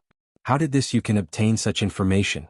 If they didn't figure this out, wouldn't it mean that their every move under the sun was being watched by others? How could there be any secrets? Why don't we send someone to capture this Yukan and use some methods? I don't believe that he won't talk. Ancient River said with a ferocious face. Clearly he also felt the threat. No. Ning Wenfeng shook his head and rejected. Yukan should be one of the Duke of Loyalty without a doubt, and it's hard to guarantee that there's a second Yukan beside us. If we touch him like this, once the news spreads, the Duke of Loyalty will punish us for treating our benefactor like this. If because of this, Tulu City won't be given to us and even attracted the mercenary army to become our enemy, the consequences are not something we can bear. At that time, even if we die, we will be regarded as sinners and our families will suffer. Ancient River originally wanted to say something, but he suddenly realized that he had nothing to say. That's right, we can't touch this, you can. Not only can we not touch him, we have to treat him well. Eunuch Deng Chong also expressed his attitude. He didn't care if he was being targeted or not. What he wanted was to win the battle and take back Tulu City. This way he would have an explanation to the emperor. Even if things were settled, he would definitely leave this place one day. Why should he anger the Duke of Loyalty? Wouldn't that be looking for trouble? Since the two of them didn't support touching Yukon, Ancient River knew that his suggestion had failed. He simply changed the topic and said, "Since the Tatar army has really started to retreat, when will we attack?" Half an hour later. "Let's wait for some of them to leave first. Since they are so weak, it will be the best time for us to make a move. When we make our move, we will spread the news of Tulu City's defeat and disrupt their morale." Shi Wanshan finally opened his mouth and decided the matter. Although he didn't know why the Tatar cavalry retreated, he thought that it must be related to the situation in Tulu City. It must be because the situation there was critical that they had to retreat. Since that was the case, he naturally had to add fuel to the fire. He wasn't naive enough to think that the Tatar general would tell the soldiers the truth. "Alright, if you don't want to talk about it, I'll talk about it." Okay. Shi Wanshan's decision was supported by the other three. Immediately, everyone went to arrange the troops to make the final preparations before the surprise attack. At around 2 in the morning, under General Chiga's arrangements, the 5,000 Tatar cavalry had retreated far away, and the 10,000 cavalry were also preparing to break camp and retreat. In comparison, among the remaining 10,000 cavalrymen, there were 3,000 who were injured. Chigu had deliberately arranged for these people to be the last. His intention was very obvious. Once the northern Ming army discovered the fact that they had retreated, if they sent troops to chase after them, these 3,000 people would be left as the rear guard. After all, they were all injured. Fighting to the death on the battlefield would be the greatest expression of their value. However, Chigu had never expected that his every move would be discovered by the Baiming army. Before he could arrange for more people to retreat, the gates of Xuanfu City suddenly opened, and tens of thousands of Baiming army soldiers charged out. At the very front was the 3,000 cavalrymen led by General Ancient River. This was a new group of cavalrymen made up of old soldiers and new recruits. As soon as they appeared, they held torches and shouted loudly, saying that Tulu City had been occupied by the mercenaries, and that the Tatar army had lost, so they charged out and caught Chiga off guard. Seeing the countless torches appear, and seeing that the army was in chaos, Chiga gritted his teeth and made a ruthless decision. "Retreat, retreat as much as you can." With that, he led the 2,000 cavalrymen to retreat. After Chiga escaped, the remaining Tatar army became a group of people without a leader. Facing the pursuit of the Baiming army, they only put up a symbolic resistance, and then they either surrendered or knelt on the ground, becoming captives of the Baiming army. It was only a charge, but they actually obtained 7,000 captives. Shi Wanshan was naturally overjoyed. This was definitely a great victory, and once this was reported to the emperor, he would definitely be promoted. Haha, good. Eunuch Deng Chang's joy and anger were written all over his face. His smile was so wide that it could squeeze millions of mosquitoes and flies to death. "Eunuch Deng Wenfeng, I'll leave this place to you. I'll continue to pursue the enemy with General Ancient River and strive to obtain more and take back Tulu City." Shi Wanshan rode his horse to Deng Chang and Ning Wenfeng's side and said in a hurried tone, Good. General Shi, go ahead. Leave this place to me." Deng Chang, who was already so happy that he couldn't tell north from south, naturally agreed. Immediately, Shi Wanshan led the main force under his banner and began to pursue the enemy through the night. Because most of his troops were infantrymen, their speed was limited. The ones that could really play a role were the 3,000 cavalrymen led by Ancient River. However, these 3,000 cavalrymen were also attacked by the Tatar cavalry along the way. This was the gift Chiga had left for the Baiming army. At this moment, the first group of 5,000 cavalrymen from the Shen Mansion finally arrived at the foot of Tulu City. The city before them had already been scorched by fire. The 5,000 cavalrymen couldn't believe that this was the city they had left not long ago. But what was even more unexpected was that after the bugle call to charge, many mercenaries suddenly appeared all around them. They split into several directions and surrounded the cavalrymen. Under a direct attack, the panicked Tatar cavalry announced that their battle formation had collapsed. Apart from less than 1,000 men who managed to charge out, the rest were either killed or captured. The new army had once again performed a meritorious service. Quickly clean up the battlefield. There will be more enemies coming. Commander Tiger's Mane commanded the army to collect the enemy corpses and draw in the horses in an orderly manner. The Falcon Regiment's actions were truly extraordinary. Not only did they burn down Tulu City, they also greatly raised the morale of the new army. Who didn't know that even God was willing to help the war god? For the grassland warriors who were deeply superstitious, this would make them believe that Yang Qindong was Changtian's messenger even more. This would play an immeasurable role in rallying the morale of the army. About 4 to 6 hours later in the afternoon, Chiga, who was leading 1,000 Tatar cavalry that had fled in a sorry state, appeared. As soon as he entered the city, he saw the dilapidated city and the countless mercenary cavalrymen in front of him. He knew that it was impossible for him to escape this place alive.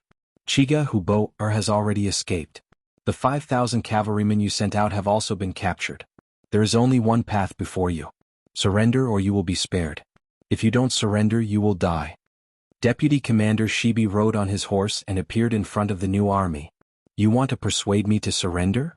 Chiga looked at Shibi, who was half Mongol, with an inexplicable look in his eyes. Just like how the mercenaries wanted to understand the situation of the Tatar cavalrymen, they also wanted to understand the situation of the new army. As the deputy commander, Shibi was naturally the target of their research. This person was actually a former general of the Tatar army, and one who had surrendered. It was hard to understand how such a person could be used by the war god, and even be promoted to such a high position. It was impossible to say that Chiga did not have any envy and jealousy in his heart. However, he would not choose to walk down the same path. Perhaps this was because people had different lives, or perhaps it was because the world was so wonderful. There had to be different choices to lead a different life. That's right, I want to persuade you to surrender. Speaking of which, General Chiga is also a talent. He's been in the Tatar army for too long.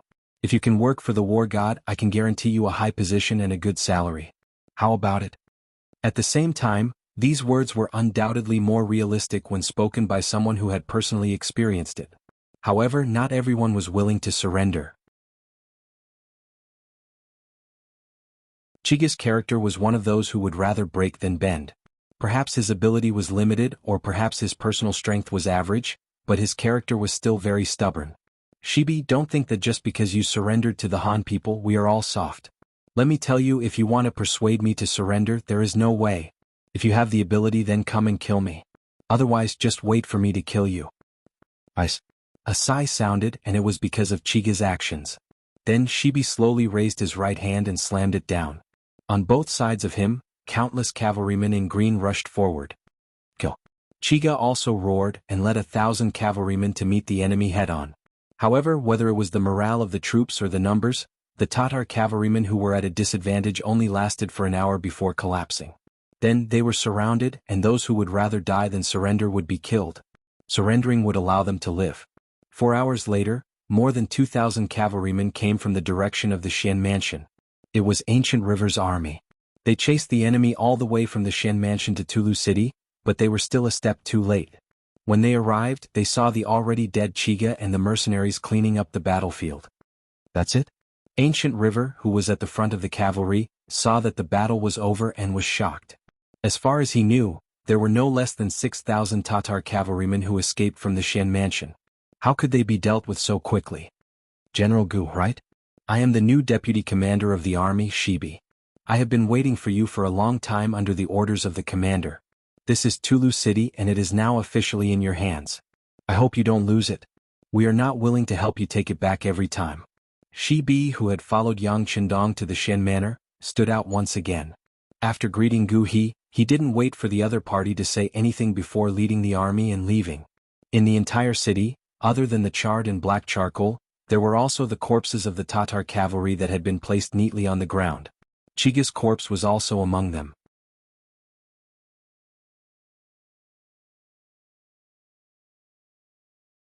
Chapter 863. This was a greeting gift from the new army to the Baiming army on the orders of the 6th young master, or perhaps to Shi Wanshan. It was an extremely obvious gesture of goodwill, and the supply convoys of the mercenaries would be able to pass through unimpeded. Not long after, Shan returned to Tulu and accepted this favor. He had the heads of the new army sent back to the capital of Ming. The news of the victory at the Xian Mansion, the deaths of more than 10,000 enemies, the capture of more than 10,000, and the recovery of Tulu spread throughout the capital of Ming. The Daizong was overjoyed and made Shan the commander of the Xian Mansion army as well as the commander of the all-encompassing capital. Some people who knew the inside story even released the news that as long as Shan could make a new contribution, it was not impossible for him to be conferred the title of Earl. The great Ming dynasty had always had a saying that one could not be granted a title without military merit. Shan's victory over the Tatar cavalry was equivalent to giving face to the Ming imperial court. If not for the fact that his seniority was still shallow, he would have been able to obtain the title of count. Receiving the title of commander meant that in the entire Xian manor, Shan had become the one and only highest official. He was both excited and grateful. All of this had been done for him by the Duke of Loyal and Courageous, and he had to accept this favor. In the recently tidied Tulu Yamen, a guard half-kneeled in front of Shan. Reporting. Yukan has come and said that he wishes to take his leave. Please invite Sir Yu. Reality had already proven Yukan's identity. Although it was still a mystery how he had learned of the situation outside, Wang Chong had no intention of pursuing the matter. Now was the honeymoon period between him and Yang Qindong. He would not let such a trivial matter cast a shadow on the relationship between him and Yang Qindong. Yukan had come alone, a bundle on his back, just like when he had left Tulu to follow the Ming army to the Xian Mansion. Mr. Yu, are you leaving? Looking at his attire, Shan immediately thought of something. Yukan's identity had been exposed. Given their current relationship, even if he stayed in Tulu City, no one would dare to do anything to him. However, vigilance was unavoidable. If that was the case, how could they carry out their work? Thus, Yukan's departure became inevitable. Yes, Ken is here to bid farewell to the commander. I believe you must have a message for the loyalty Duke. Yukan's expression was very calm as he spoke. About 2 hours later, Yukan left. His face was still as calm as before, making it impossible for others to see what he was thinking. Then he rode out of the city and headed straight for the first city. It was already 2 days later when Yukan reappeared in the beginning city. He met the Security Bureau's director, Feng Liang, who was stationed in the beginning city. Ah, you're back. Well, you did a good job this time. Even the 6th young master praised you. Let's go. Since you're back, let's go see the 6th young master. He still has something for you to do. Feng Liang laughed and pulled Yukan's hand as they walked towards the Yang Mansion. In the Yang Mansion, the new army had withdrawn. They returned with a great victory in this battle, and a total of more than 20,000 captives had been sent to the logistics team. They were being screened and sorted out. It had to be said that the physical fitness of the Tatar soldiers was still very good. After a preliminary understanding, it was possible that 80% of them could continue to stay and join the army. This was already a very high proportion. As the Logistics Division's division commander, Beta Persei was standing beside Yang Qindong with a smile. The more captives and able-bodied men the Logistics Division had, the more confident he would be in doing things. Looking at Beta Persei's smiling face, Yang Qindong was too lazy to correct him. Speaking of which, the longer Beta Persei followed him, the more appropriate he would be in doing things.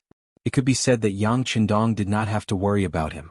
Remember, as the Logistics Division commander, you must be impartial. I don't want anyone to come to me and complain about you. This time, the new army has more or less suffered some losses in this battle. Let them choose from the 5,000 people we prepared before and let them replenish the organization. Yes, young master, I'll remember. Beta Persei kept nodding. One of the goals was to replenish the source of soldiers in time and restore the organization of the various divisions and regiments. Only when this requirement was met would the generals work harder in the war. They would not have to worry about the problem of too many losses after the battle. On the battlefield, they would dare to fight the enemy with their lives and fight big and fierce battles. Also, a new batch of supplies will soon be sent from Huragan City. There will be 200,000 Han people and 30,000 aspiring youths accompanying them. The food and accommodation of these people must be arranged as soon as possible. I'm not worried about the 200,000 people. We've already opened up 300,000 mu of barren land around the beginning city. It's enough for them to do whatever they want. However, we need to make good arrangements for the 30,000 young people. They can choose whether they're good at literature or martial arts. These are the future seedlings of Lengfeng. I'll leave their training to your logistics division. The Cold Front was the most powerful military force in Yang Xie's forces. All the officers must be composed of Han people. Otherwise, such a powerful military force and the existence of foreign races would always be worrying. This was also a rule that Yang Qindong had set from the beginning. Understood.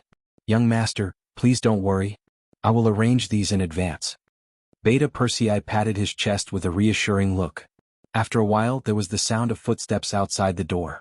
Yang Xi appeared. Young master, Director Feng has brought team leader you can hear. Okay, let them in. Yang Qindong nodded, then looked at Beta Persei and continued, the new army is back. This time, the matter of dealing with the Gobi Mongolians will be handed over to them. Your logistics division is mainly responsible for the logistics this time. Beta Persei's face changed when he heard this. He thought that he would have the opportunity to go to war. He even prepared a reserve army of 5,000. But now, he was deprived of the right to go to the battlefield with just one sentence. It would be strange if he was happy. What up? You don't know how many people are jealous of your position as the logistics division commander. If you are allowed to go to the battlefield, how will the other generals have the chance to perform meritorious deeds? Well, of course, if you must go to the battlefield, you have to hand over the position of division commander and let someone else take it. Yang Qindong was not unreasonable. He took the initiative to give Beta Persei a chance to choose. It was said to be a choice, but the result had already been decided. For the last battlefield, Beta Persei would not give up the position of logistics division commander. He had no choice but to lower his head and say, young master, then I'll just take care of the logistics. Well, young master is very happy that you have such awareness. This is called doing your job. As the first division commander, you have to set a good example. When someone takes over your position in the future, they won't think about going to the battlefield. Don't worry, there will be battles for you in the future. As for now, go and arrange the work I just mentioned. Yang Qindong said in a gentle tone. It was obvious that he valued Beta Persei. The last words made Beta Persei feel warm in his heart. He immediately saluted and left. He passed by Feng Liang and Yuken who were entering the courtyard. Both sides nodded to each other as a greeting. The hero is back. As soon as he saw Yuken who was following Feng Liang, Yang Qindong smiled and joked. Then he took the initiative to stand up from the chair and extend his arm. Seeing Yang Qindong stand up, Feng Liang and Yuken did not dare to be negligent. They hurriedly walked a few steps and came in front of him. They first saluted and then stretched out their hands. They looked very excited. Even Yuken, who was usually very calm when dealing with people, was flushed with excitement at this moment. This was the sixth young master, the founder of Yangxia forces. In front of him, no Yangxia member had any reason to be arrogant. Have a seat. After shaking hands with Feng Liang and Yuken, Yang Qindong smiled and pointed to the two bamboo chairs placed opposite him. Then he picked up the Grassland King cigarettes on the stone table and gave one to each of the two people in front of him. Grassland King cigarettes were the latest products in Chichen City. Considering that there was only one type of cigarette, which was too monotonous, they made a few more types according to Yang Qindong's idea. For example, the very ordinary Dahai and Blue Sky cigarettes. The Grassland King cigarettes were very advanced and were not for sale. They were only provided to some high-ranking officers. Hey, this Grassland King cigarettes are milder than the God of War cigarettes. I only got one so I have to smoke it sparingly. Feng Liang smiled and helped Yang Qindong light the cigarette. The sincere smile on his face did not show the shrewdness and calmness that an intelligence officer should have. Okay, when you leave later I will let you take two more back. And Yuken's performance was also very good. When you leave, take two more. Yang Qindong seemed to be in a good mood and casually gave out 4 Grassland King cigarettes. Of course, the cigarettes were a small matter. The main thing was to express a friendly attitude. Sometimes, a small action could buy the hearts of many people. Feng Liang and Yuken immediately stood up to express their gratitude. Yang Qindong smiled and gestured for the two to sit back down. Then he looked at the latter and said, Yuken, this time your performance was very good. Tell me, what do you know about the Ming army? Yes, Yuken agreed. He then gave a summary report of what he had seen and the information his subordinates had gathered. According to Yuken, the combat power of the Ming army had increased compared to before. Perhaps it was because the Ming dynasty was divided into north and south, and the sudden rise of the mercenaries gave the emperor a lot of pressure. Now, not only did the military budget increase, but the social status of the generals also increased, especially since firearms were prepared for the army. If they fought with Yes Hen, the Tumu Castle incident would not have happened.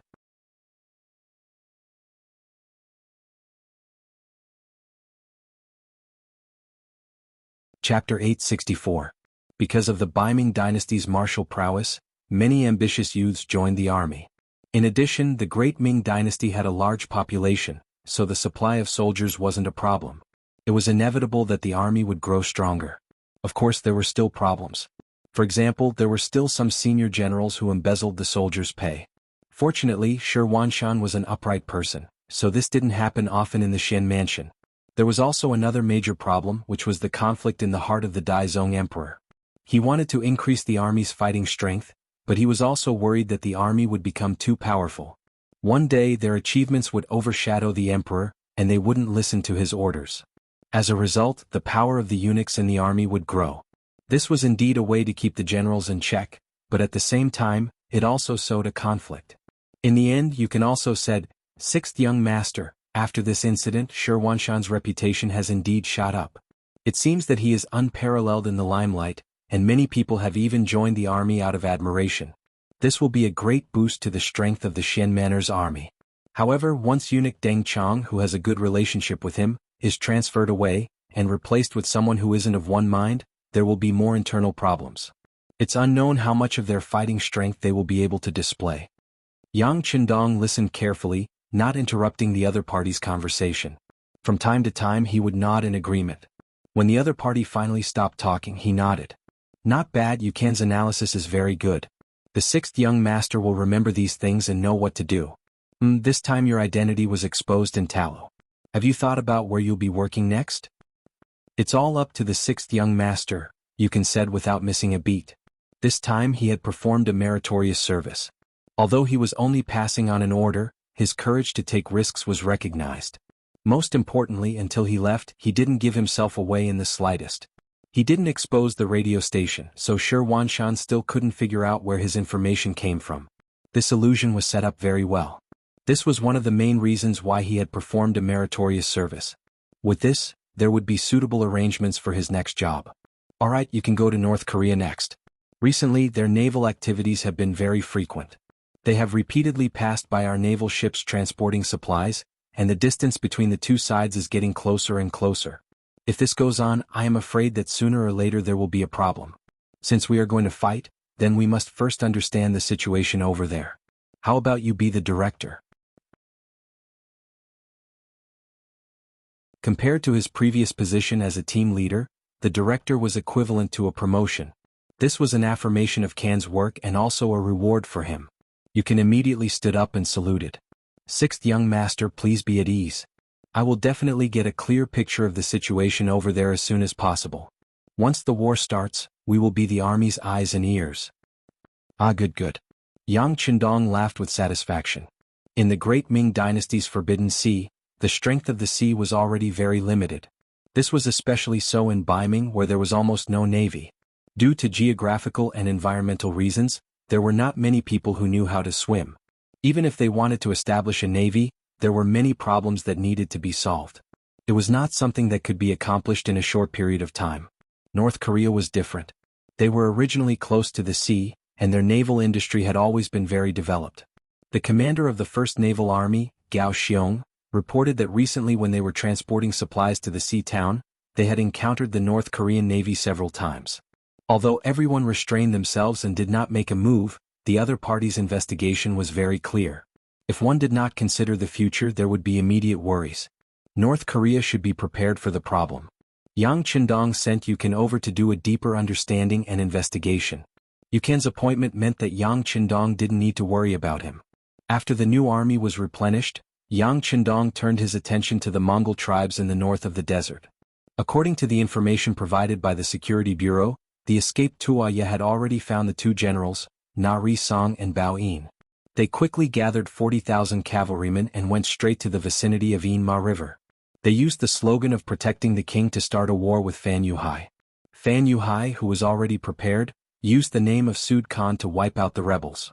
he brought 35,000 cavalrymen to engage in a bloody battle with Na Risong on the grasslands.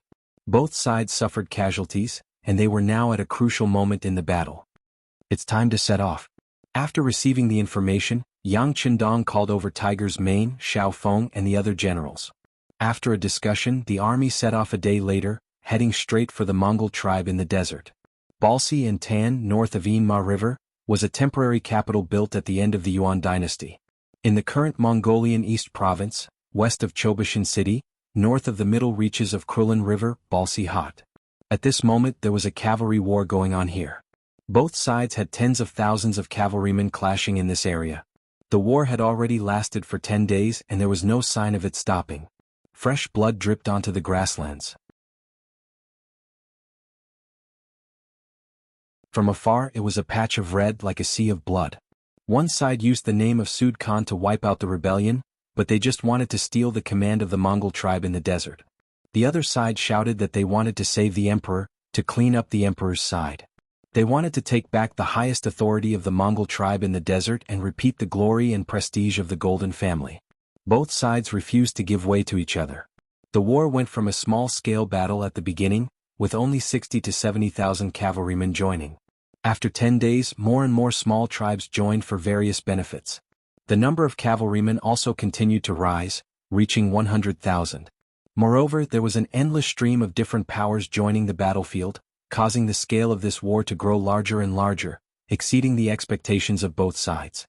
Fan Yuhai originally thought that controlling Sud Khan was equivalent to controlling the lifeline of the Mongol tribe in the desert. When the time came, he only needed to marry Princess Tuoya, and with enough status he could get rid of the donkey after it had outlived its usefulness. Then he would shout out and naturally there would be countless people responding. He would then have the confidence to challenge the mercenaries. In the future he would even become one of the overlords of the grasslands, and it was not impossible for him to unify the grasslands.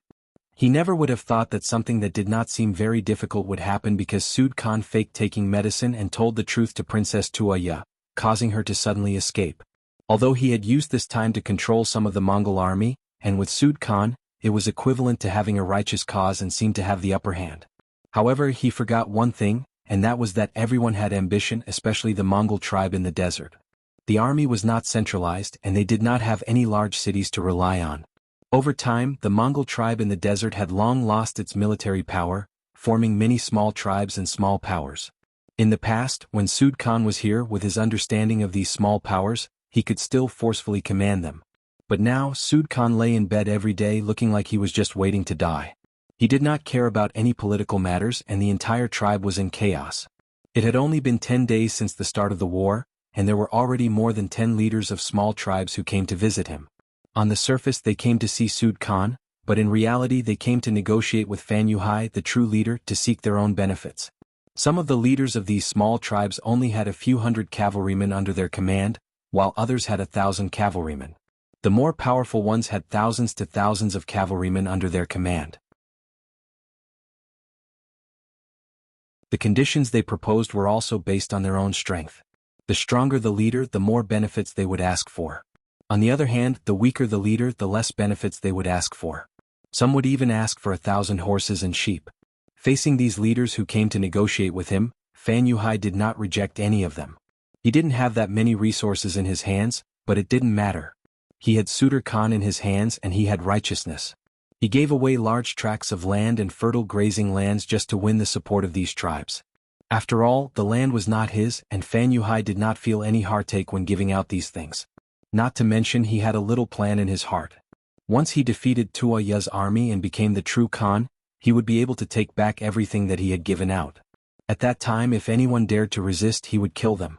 All along, Fan Yuhai had been a person who would do anything to achieve his goals.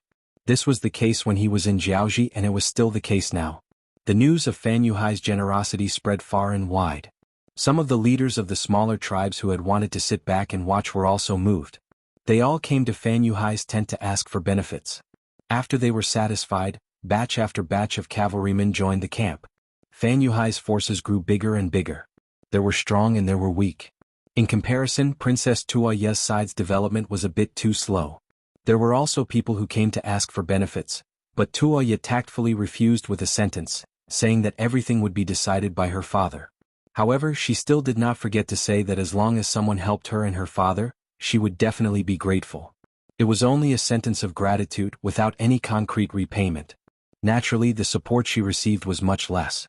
Immediately, more and more small tribes went to Fan Yuhai's side, and it wouldn't be long before they announced that they would join their camp.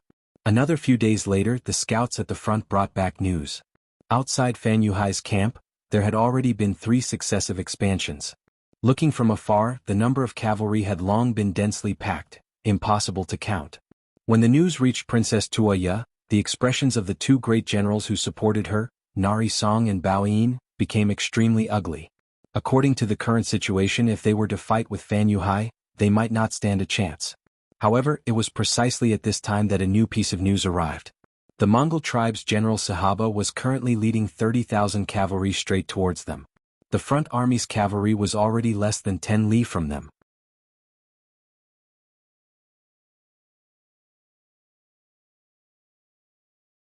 Chapter 865. General Sahaba was in existence second only to Khan Sud in the Mongol Empire. 2 years ago, Sahaba's father died of illness, and he took over all military and political authority. However, this person did not immediately make any movements, instead maintaining an extremely low profile and managing the army and territory his father left behind. Because of his exceptionally low profile, his presence was very low, and he was gradually forgotten by others. Now that he suddenly appeared, and even brought 30,000 cavalry, it was clear that he was preparing to make his move. Is Big Brother Sahaba coming? That's great, our relationship was already very good when we were young, he must have come to help us. Princess Tuoya, who received the news, walked out from her tent. Her haggard appearance completely changed, and her face was filled with anticipation and excitement. People always said that feelings when one was young were the purest. Perhaps only at that time friendship was not mixed with any distribution of benefits. Tuoya was filled with all kinds of expectations towards Sahaba's appearance. While waiting, even anxiously waiting, Sahaba finally arrived. Right at the entrance of the camp, Tuoya saw Sahaba, who was already close to 30 years old after being separated for 2 years. Right now, he seemed to have become even more mature. The extra beard on his face added a bit of manly charm. Big Brother Sahaba. Princess Tuoya welcomed him with a face full of joy. Little sister Tuoya. Sahaba also welcomed her with a face full of smiles. The two stood together, and from afar they actually gave off a feeling of a talented man and a beautiful woman. Princess Tuoya had great expectations towards Sahaba's arrival. After catching up, both sides sat down in the tent, and then began to discuss the matter of the allied army. However, the greater one's hope, the greater the disappointment. It wasn't that Sahaba was unwilling to ally with Princess Tuoya, on the contrary, he took the initiative to bring up this matter. He expressed that he was willing to defeat the foreign Fan Yuhai together with them, save Khan Sud, and restore the glory of the Mongol Empire. However, at the same time he also raised a request, and that was, if they wanted to send troops, there was a prerequisite, and that was that Tuoya must marry him. Sahaba finally revealed his fox's tail. According to what he said, he was still young, and his words had not reached the level where they carried enormous weight in the tribe. This request was also raised by the elders in his tribe. If he did not agree to their request, then he would not be able to ally with Tuoya, and would not be able to send troops to help them. At first, Sahaba had a troubled look on his face. Regarding this, Tuoya still had hope and said that the marriage was fine, but couldn't everything be discussed after saving her father? After all, her father was still trapped in a coma. As his daughter, if she married someone else, a marriage without the blessings of her family would not be a happy one. Sahaba rejected the offer right away. He had to get married. Only then would the alliance between the two sides be unbreakable. Not only that, but the military power of both sides would be handed over to him in the end. This would be a great advantage for him to command the army better and defeat Fan Yuhai.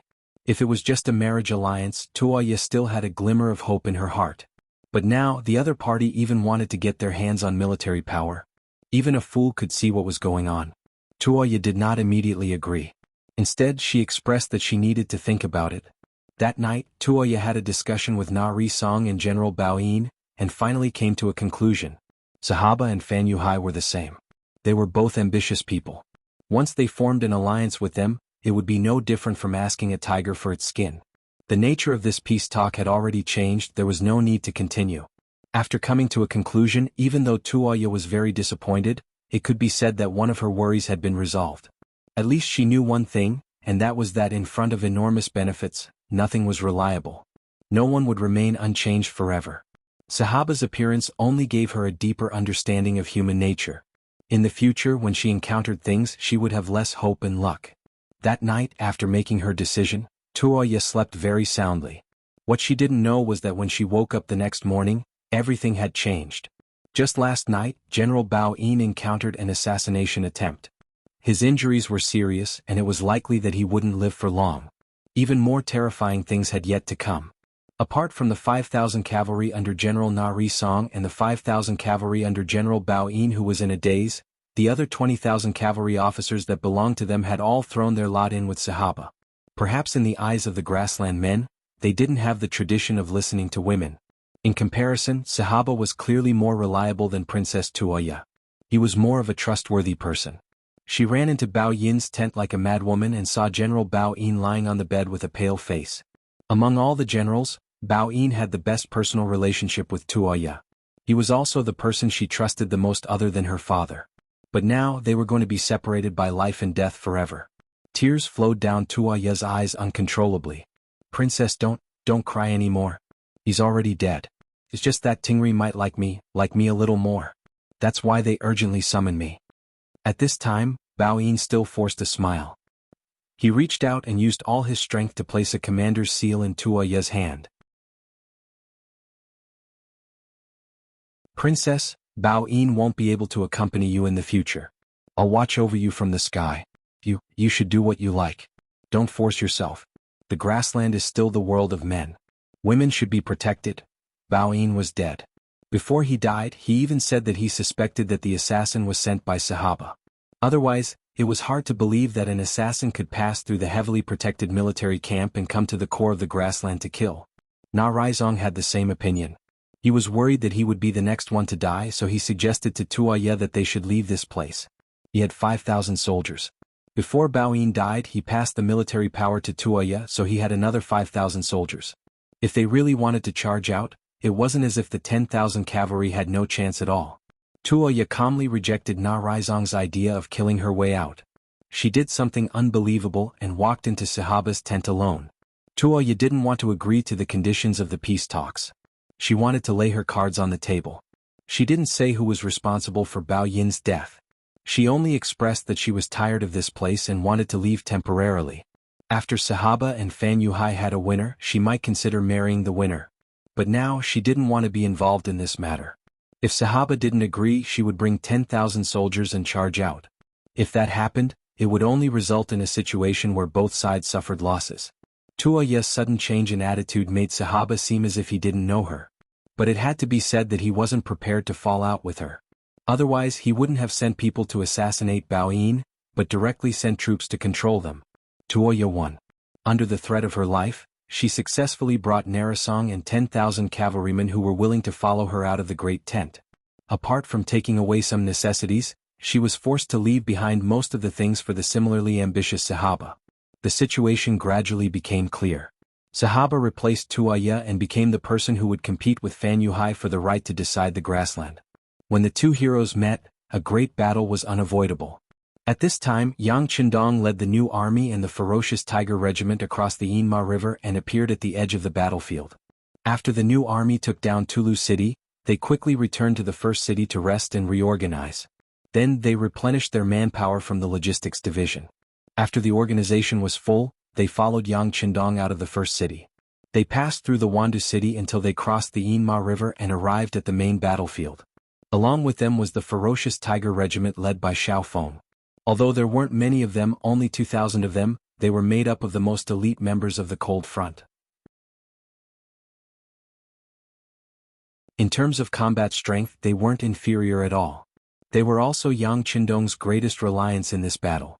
If only based on the number of soldiers, Yang Qindong's forces were probably the smallest. Fan Yuhai's methods were brilliant and he was willing to offer great benefits. It didn't take long for him to unite more than 20 tribes of various sizes.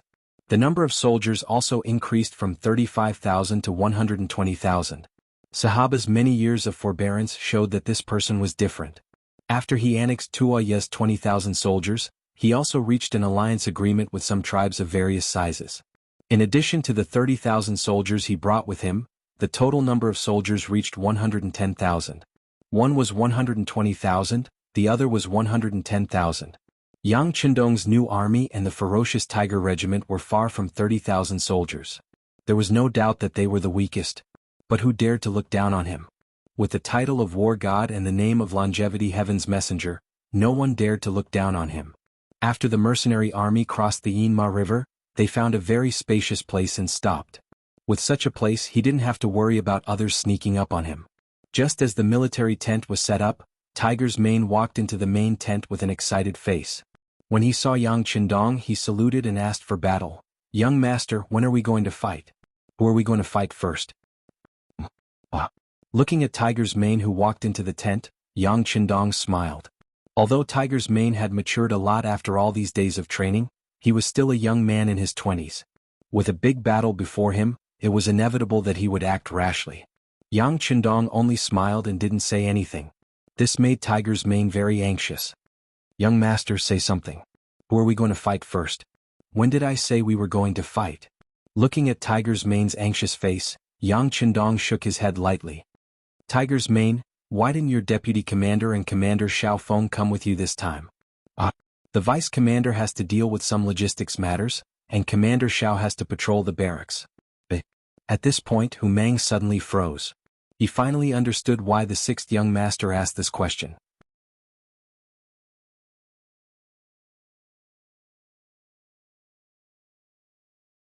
Chapter 866. Seeing that Tiger's Mane had understood, Yang Chendong simply explained the matter. "Your deputy commander didn't have something to do. He saw something and probably tried to dissuade you, but you didn't listen. As for Xiaofeng, he probably told you to wait for the young master's call, right?" "Young master? How did the young master know?" Tiger's Mane was shocked. "It's not that I know everything, but they are all smart people. They can predict what they will do in advance. As for you, of course you're not stupid. It's just that you feel that you are too close to me, so you don't have to worry about anything. Alright, you can go back. If there's anything you don't understand, ask your deputy commander and learn more." Yang Chendong waved his hand and reprimanded Tiger's Mane. Yang Si, who came out with the army, lightly patted Tiger's Mane and brought him out of the main tent with a confused expression. Tiger's Mane left the main tent and went to find the deputy commander. He finally realized how reckless his actions were. "Commander, since the sixth young master is here, we must fight. But now that Fan Yuhai and Sahaba are in the middle of a battle, why should we make a move now?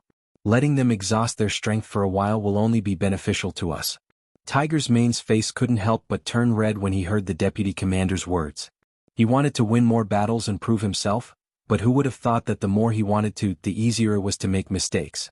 He immediately admitted that his impulsive request to fight was wrong, and even asked the deputy commander to teach him if there were any problems in the future. Facing the popular person beside the sixth young master, the deputy commander was flattered.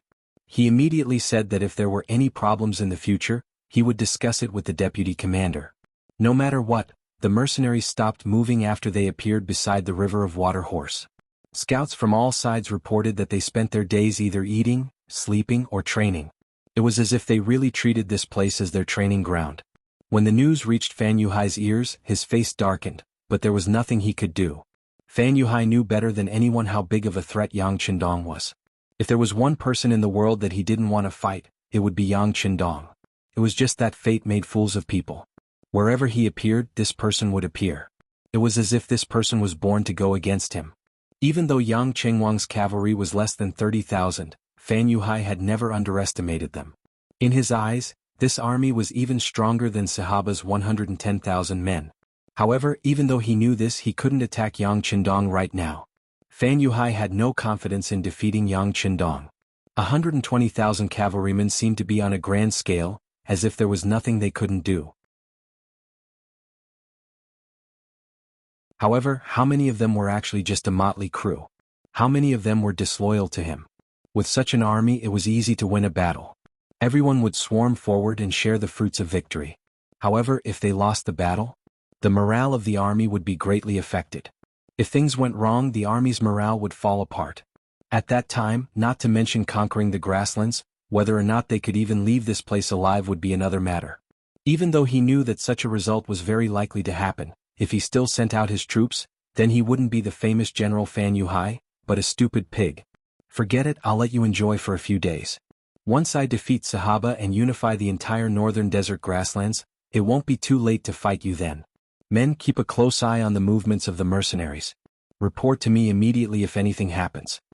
In the end, Fan Yuhai still didn't make any preparations to fight Yang Qindong. Sahaba also made the same decision as Fan Yuhai. This person had long heard of the war god's name and knew that he wasn't easy to deal with.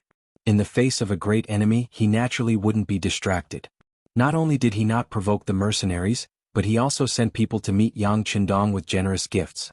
It was as if the two sides would work together to eliminate Fan Yuhai first, and then they would share the Mongolian tribe in the north equally. Sahaba had a good plan. Who knew that Yang Qindong was so easy to get along with? You want to borrow his power to eliminate Fan Yuhai and then deal with the mercenaries? You're dreaming too much. Yang Qindong, who was very clear about this matter, handed the matter of the alliance to Deputy Commander Shi Bi. He believed that this person would understand his intentions. It was better to pretend to be polite first. As for whether they really wanted to form an alliance, it was not impossible. Everything would depend on the outcome of the battle. However, before the situation was settled, he wouldn't casually participate in the battle. With such an opportunity to exhaust the enemy, he wouldn't foolishly make a move. As for whether or not someone would make a move against him, if there really was someone who didn't want to live, then he might as well give it a try. He would definitely make that person regret it for the rest of his life. The Northern Desert Mongol War didn't stop because of the arrival of the mercenaries. On the contrary, it became more intense. Neither Fan Yuhai nor Sahaba could understand Yang Qindong's thoughts. They just wanted to end the battle quickly, finish the battle as soon as possible. After a victor was decided, then they could deal with the mercenaries who were eyeing them covetously. Under such pressure, the 200,000 cavalry fought on the grasslands for more than a month, from the beginning of summer to the middle of summer. Many areas that were originally rich with water and grass were dyed red with blood. In just a month, the number of dead and injured grassland cavalry had reached more than 100,000.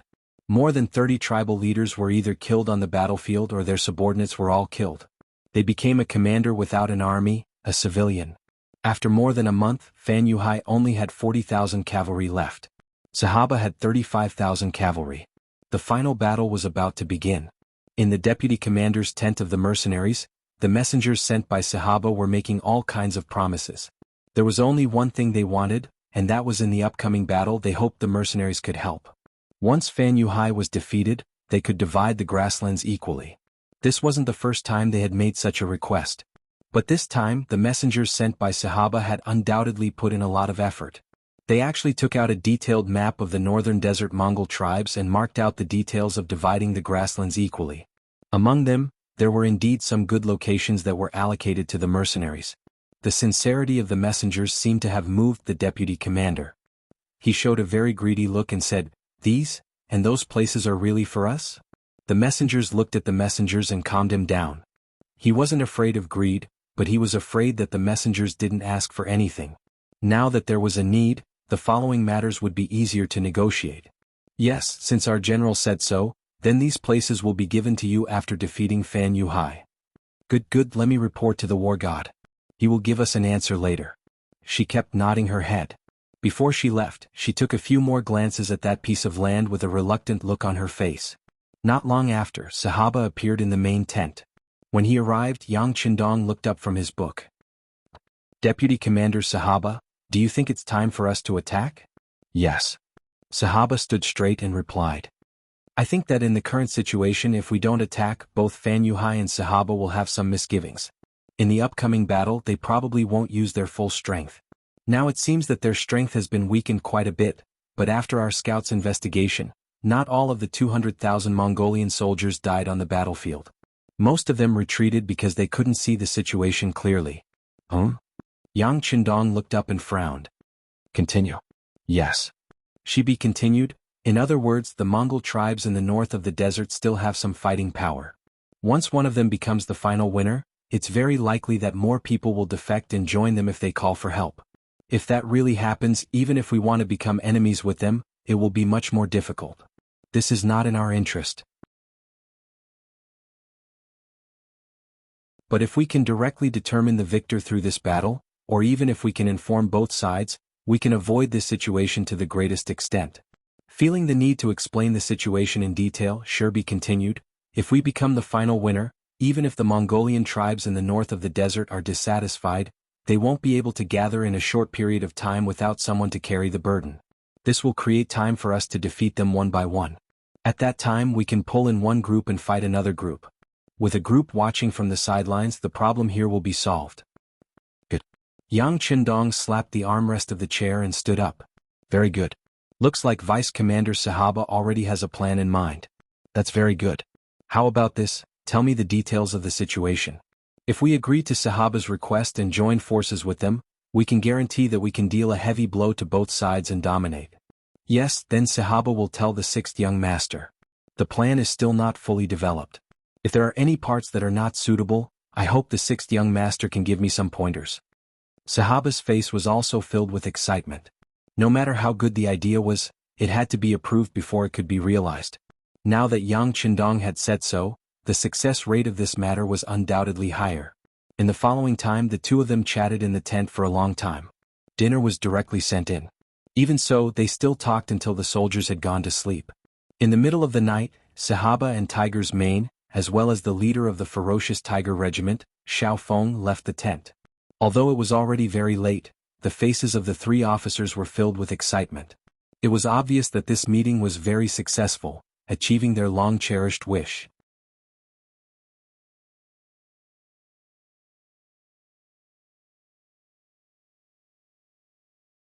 Chapter 867. On the second day Sherbet woke up early. As the representative of the mercenaries in the negotiation, he finally gave the Sahaba emissary an accurate reply. The mercenaries supported the final battle and would stand firmly on Sahaba's side to deal with Fan Yuhai, an outsider. The messenger naturally left in high spirits. He returned to Sahaba's camp and reported the accurate information he just received. In the main tent, Sahaba laughed loudly. Good, it seems like the great Ming's loyal duke is very sensible. He knows that we are the orthodox and the ruler here. Yes. The messenger walked forward with a flattering face and said, even if the great Ming's loyal duke is powerful, it's only in the great Ming. Like us nomads, we don't even have a city. They won't pay attention to such a place. So in the negotiation, they only propose that once they help us defeat Fan Yuhai, they hope that both sides will not invade each other in the future. If they are willing, they can even engage in friendly trade. Aha, it seems like the great Ming's loyal duke is also a person with ideas. He doesn't want to waste his energy on us. That's right. He has the Ming dynasty behind him. I think he should be very interested in the throne. Why would he look at a poor place like ours? However, there's no need to engage in trade. I heard that although their things are good, they are very expensive. If we need them, there's no need to buy them. We can just rob them. As for not invading each other, we will agree to it first. As for whether it will be forever, it will depend on the changes in the situation before we make the final decision. Oh?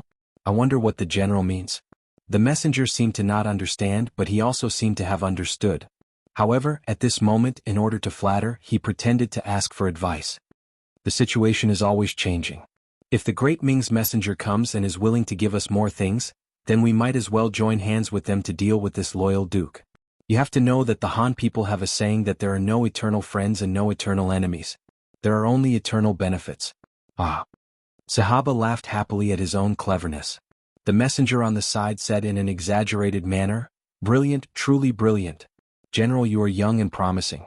With your leadership in the future, our Mongol tribe in the north of the desert will become stronger. It is not impossible for us to recover the glory of Genghis Khan. Ah. Sahaba, who was in a good mood, couldn't stop laughing. Then he seemed to have thought of something and said, if you want to truly unify the Mongol tribes in the north of the desert, you have to be a member of the Golden Family. Otherwise, no one will acknowledge you in their hearts. By the way, is there any news about the search for Princess Tuoya? Not yet. I'm just afraid that even if we find her, she won't easily bow down to us. The emissary shook his head and said, once Fan Yuhai is defeated and the Duke of Loyalty is chased away, there will only be a featherless Kagan left. He won't be able to pose any threat. Even if he can survive this final battle, whether he can survive or not is another matter. At that time, Princess Tuoya will no longer have a father, and many things will not be up to her to decide. At this moment, Sahaba had gradually revealed his foxtail and revealed his ambitions. Previously, when he allowed Tuoya to leave, it was not because he was afraid of her, but because he was not strong enough.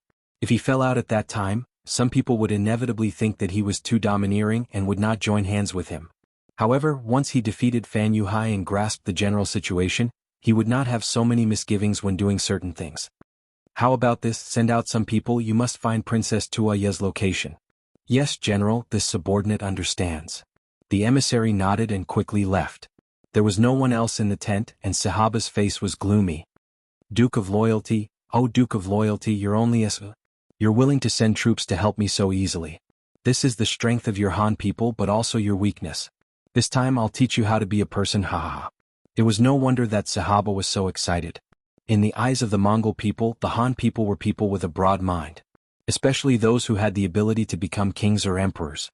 Their Han people's Confucianism emphasized on having a broad mind, accepting all rivers into the sea and helping the world and people. They preferred to provide help in times of need, as if only by doing so could they show their wisdom and greatness. This was both a strength and a weakness. Just like the Mongols of the past, when they were weak, they would ask for help from the Han people. As long as they put on a pitiful look and said a few words of flattery and worship, they would receive a lot of help. Once they became strong, it would be time for them to point their troops at the Han people. If they won, it would be a good thing, but even if they lost, it was not a big deal. At most, they would just lower their heads and admit their mistakes. After all, this was what their ancestors did, and it was not shameful. Clearly, this Duke of Loyalty had such an impression in Sahaba's heart. As for whether Yang Qindong would play any tricks, Sahaba did not think otherwise. The promises of the Han people were still very reassuring. Presumably, this Duke of Loyalty was a person with big plans, and would not go back on his words. Of course, Yang Qindong would not go back on his words. Since he had promised Sahaba that he would send troops, he would definitely send troops. However, what kind of troops and how much effort was another matter altogether. Was Yang Qindong a Han? The answer was definitely yes. However, he was different from most Han leaders. He had a dark side in his heart, a cunning side, and even a black-bellied side. History had already told him how much he had suffered when dealing with foreign countries. As someone who came from the future, Yang Qindong would definitely not walk the same path as his ancestors. After doing something, they would regret it for the rest of their lives and even harm their descendants. What he wanted to do was to do whatever was beneficial to him. As for whether or not it would attract the curses of others, he did not care so much. Who cared if the flood would reach the heavens after his death? What he wanted to do now was to lay down a solid and unshakable foundation for the Han people. As for the future generations who were ignorant and incompetent, and wanted to lose this foundation, that was not something he could care about. He only needed to do his best. At the very least, the bigger the foundation, the slower the speed of squandering. At the very least, the Han people had once reached the peak of this world, so he could not be considered to have made a trip to this world. Under the scheming of each side, the weak alliance was formed, and the next thing to do was to wait for the day of the final battle. 4 days later, under Sahaba's deliberate pressure, in the grasslands 2 li west of Inma River, in front of the temporary capital built by Balsk and Tan at the end of the Yuan dynasty, his 35,000 cavalry faced off against Fan Yuhai's 40,000 cavalry. The sun was high up in the sky, shining down on every single one of the cavalrymen, giving them a very hot feeling. However, the 70,000 warriors acted as if they did not hear anything. At this moment, both sides were staring at each other. Crossbows and sabers were in their hands, and they looked like they were ready to make the final charge at any time. Fan Yuhai rode on his warhorse. Clad in full armor, he narrowed his eyes at the ferocious Sahaba. He did not know why, but he had a very bad feeling. Logically speaking, he had 5,000 more cavalrymen than the other side, and he should be more confident in himself. However, looking at the other side, Sahaba's face was clearly calm and composed. This was not the kind of confidence that was faked, but true confidence. Just based on this, the other side should have something to rely on. Could it be that he has invited another Mongol tribe to help him? Fan Yuhai thought so in his heart, but soon he shook his head. He didn't think that any tribe would be stupid enough to interfere when the outcome of the battle was still undecided. After all, preserving one's strength and waiting to reap the benefits should be what smart people and wise people would do. If this was not the reason, then what was the reason? Could it be that Sahaba was stupid? Did he really think that his 35,000 cavalrymen could defeat his 40,000 army? Unable to figure it out, Fan Yuhai felt very annoyed. He didn't like this feeling. He even regretted capturing Sud Khan and holding the emperor to order his vassals. Originally, he thought that this was a chance for him to control the Mongolian tribe in the north of the desert. Who would have thought that Suitor would pretend to take medicine and deceive him? Then Tuoya learned the truth and escaped. Finally, a reckless and difficult Sahaba jumped out. This person was like a cockroach. His vitality was extremely tenacious and he liked to charge forward. In the face of absolute strength, many of Fan Yuhai's schemes could not be executed. Everything was so unsatisfactory and in the end, it had reached the point where he had to fight with Sahaba. This caused Fan Yuhai to feel extremely annoyed. Fan Yuhai was more skilled in scheming and studying people's hearts. He hid behind the scenes and played tricks while others fought and killed in front of him. But now he was forced to the front line, and it was a decisive battle. This was not what he was good at. Fortunately, Fan Yuhai still had a trump card, such as Sud Khan, in his hands. This hostage was only useful on the battlefield.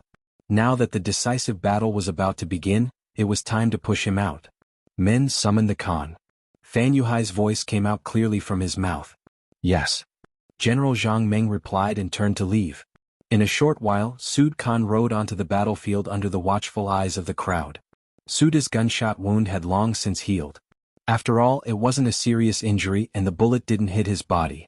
If it wasn't for Fan Yuhai's tricks, he could have even stood up and led the entire tribe, looking for an opportunity to rise again. You're tuning in to the Han Li's Wuxia Adventures YouTube channel. We're so grateful for your support and don't forget to subscribe to join us on this incredible journey through captivating stories. Your generosity through donations truly makes a world of difference, as it's the primary source of revenue that allows me to expand and enhance this channel for you. Thank you from the bottom of my heart for being a part of this adventure.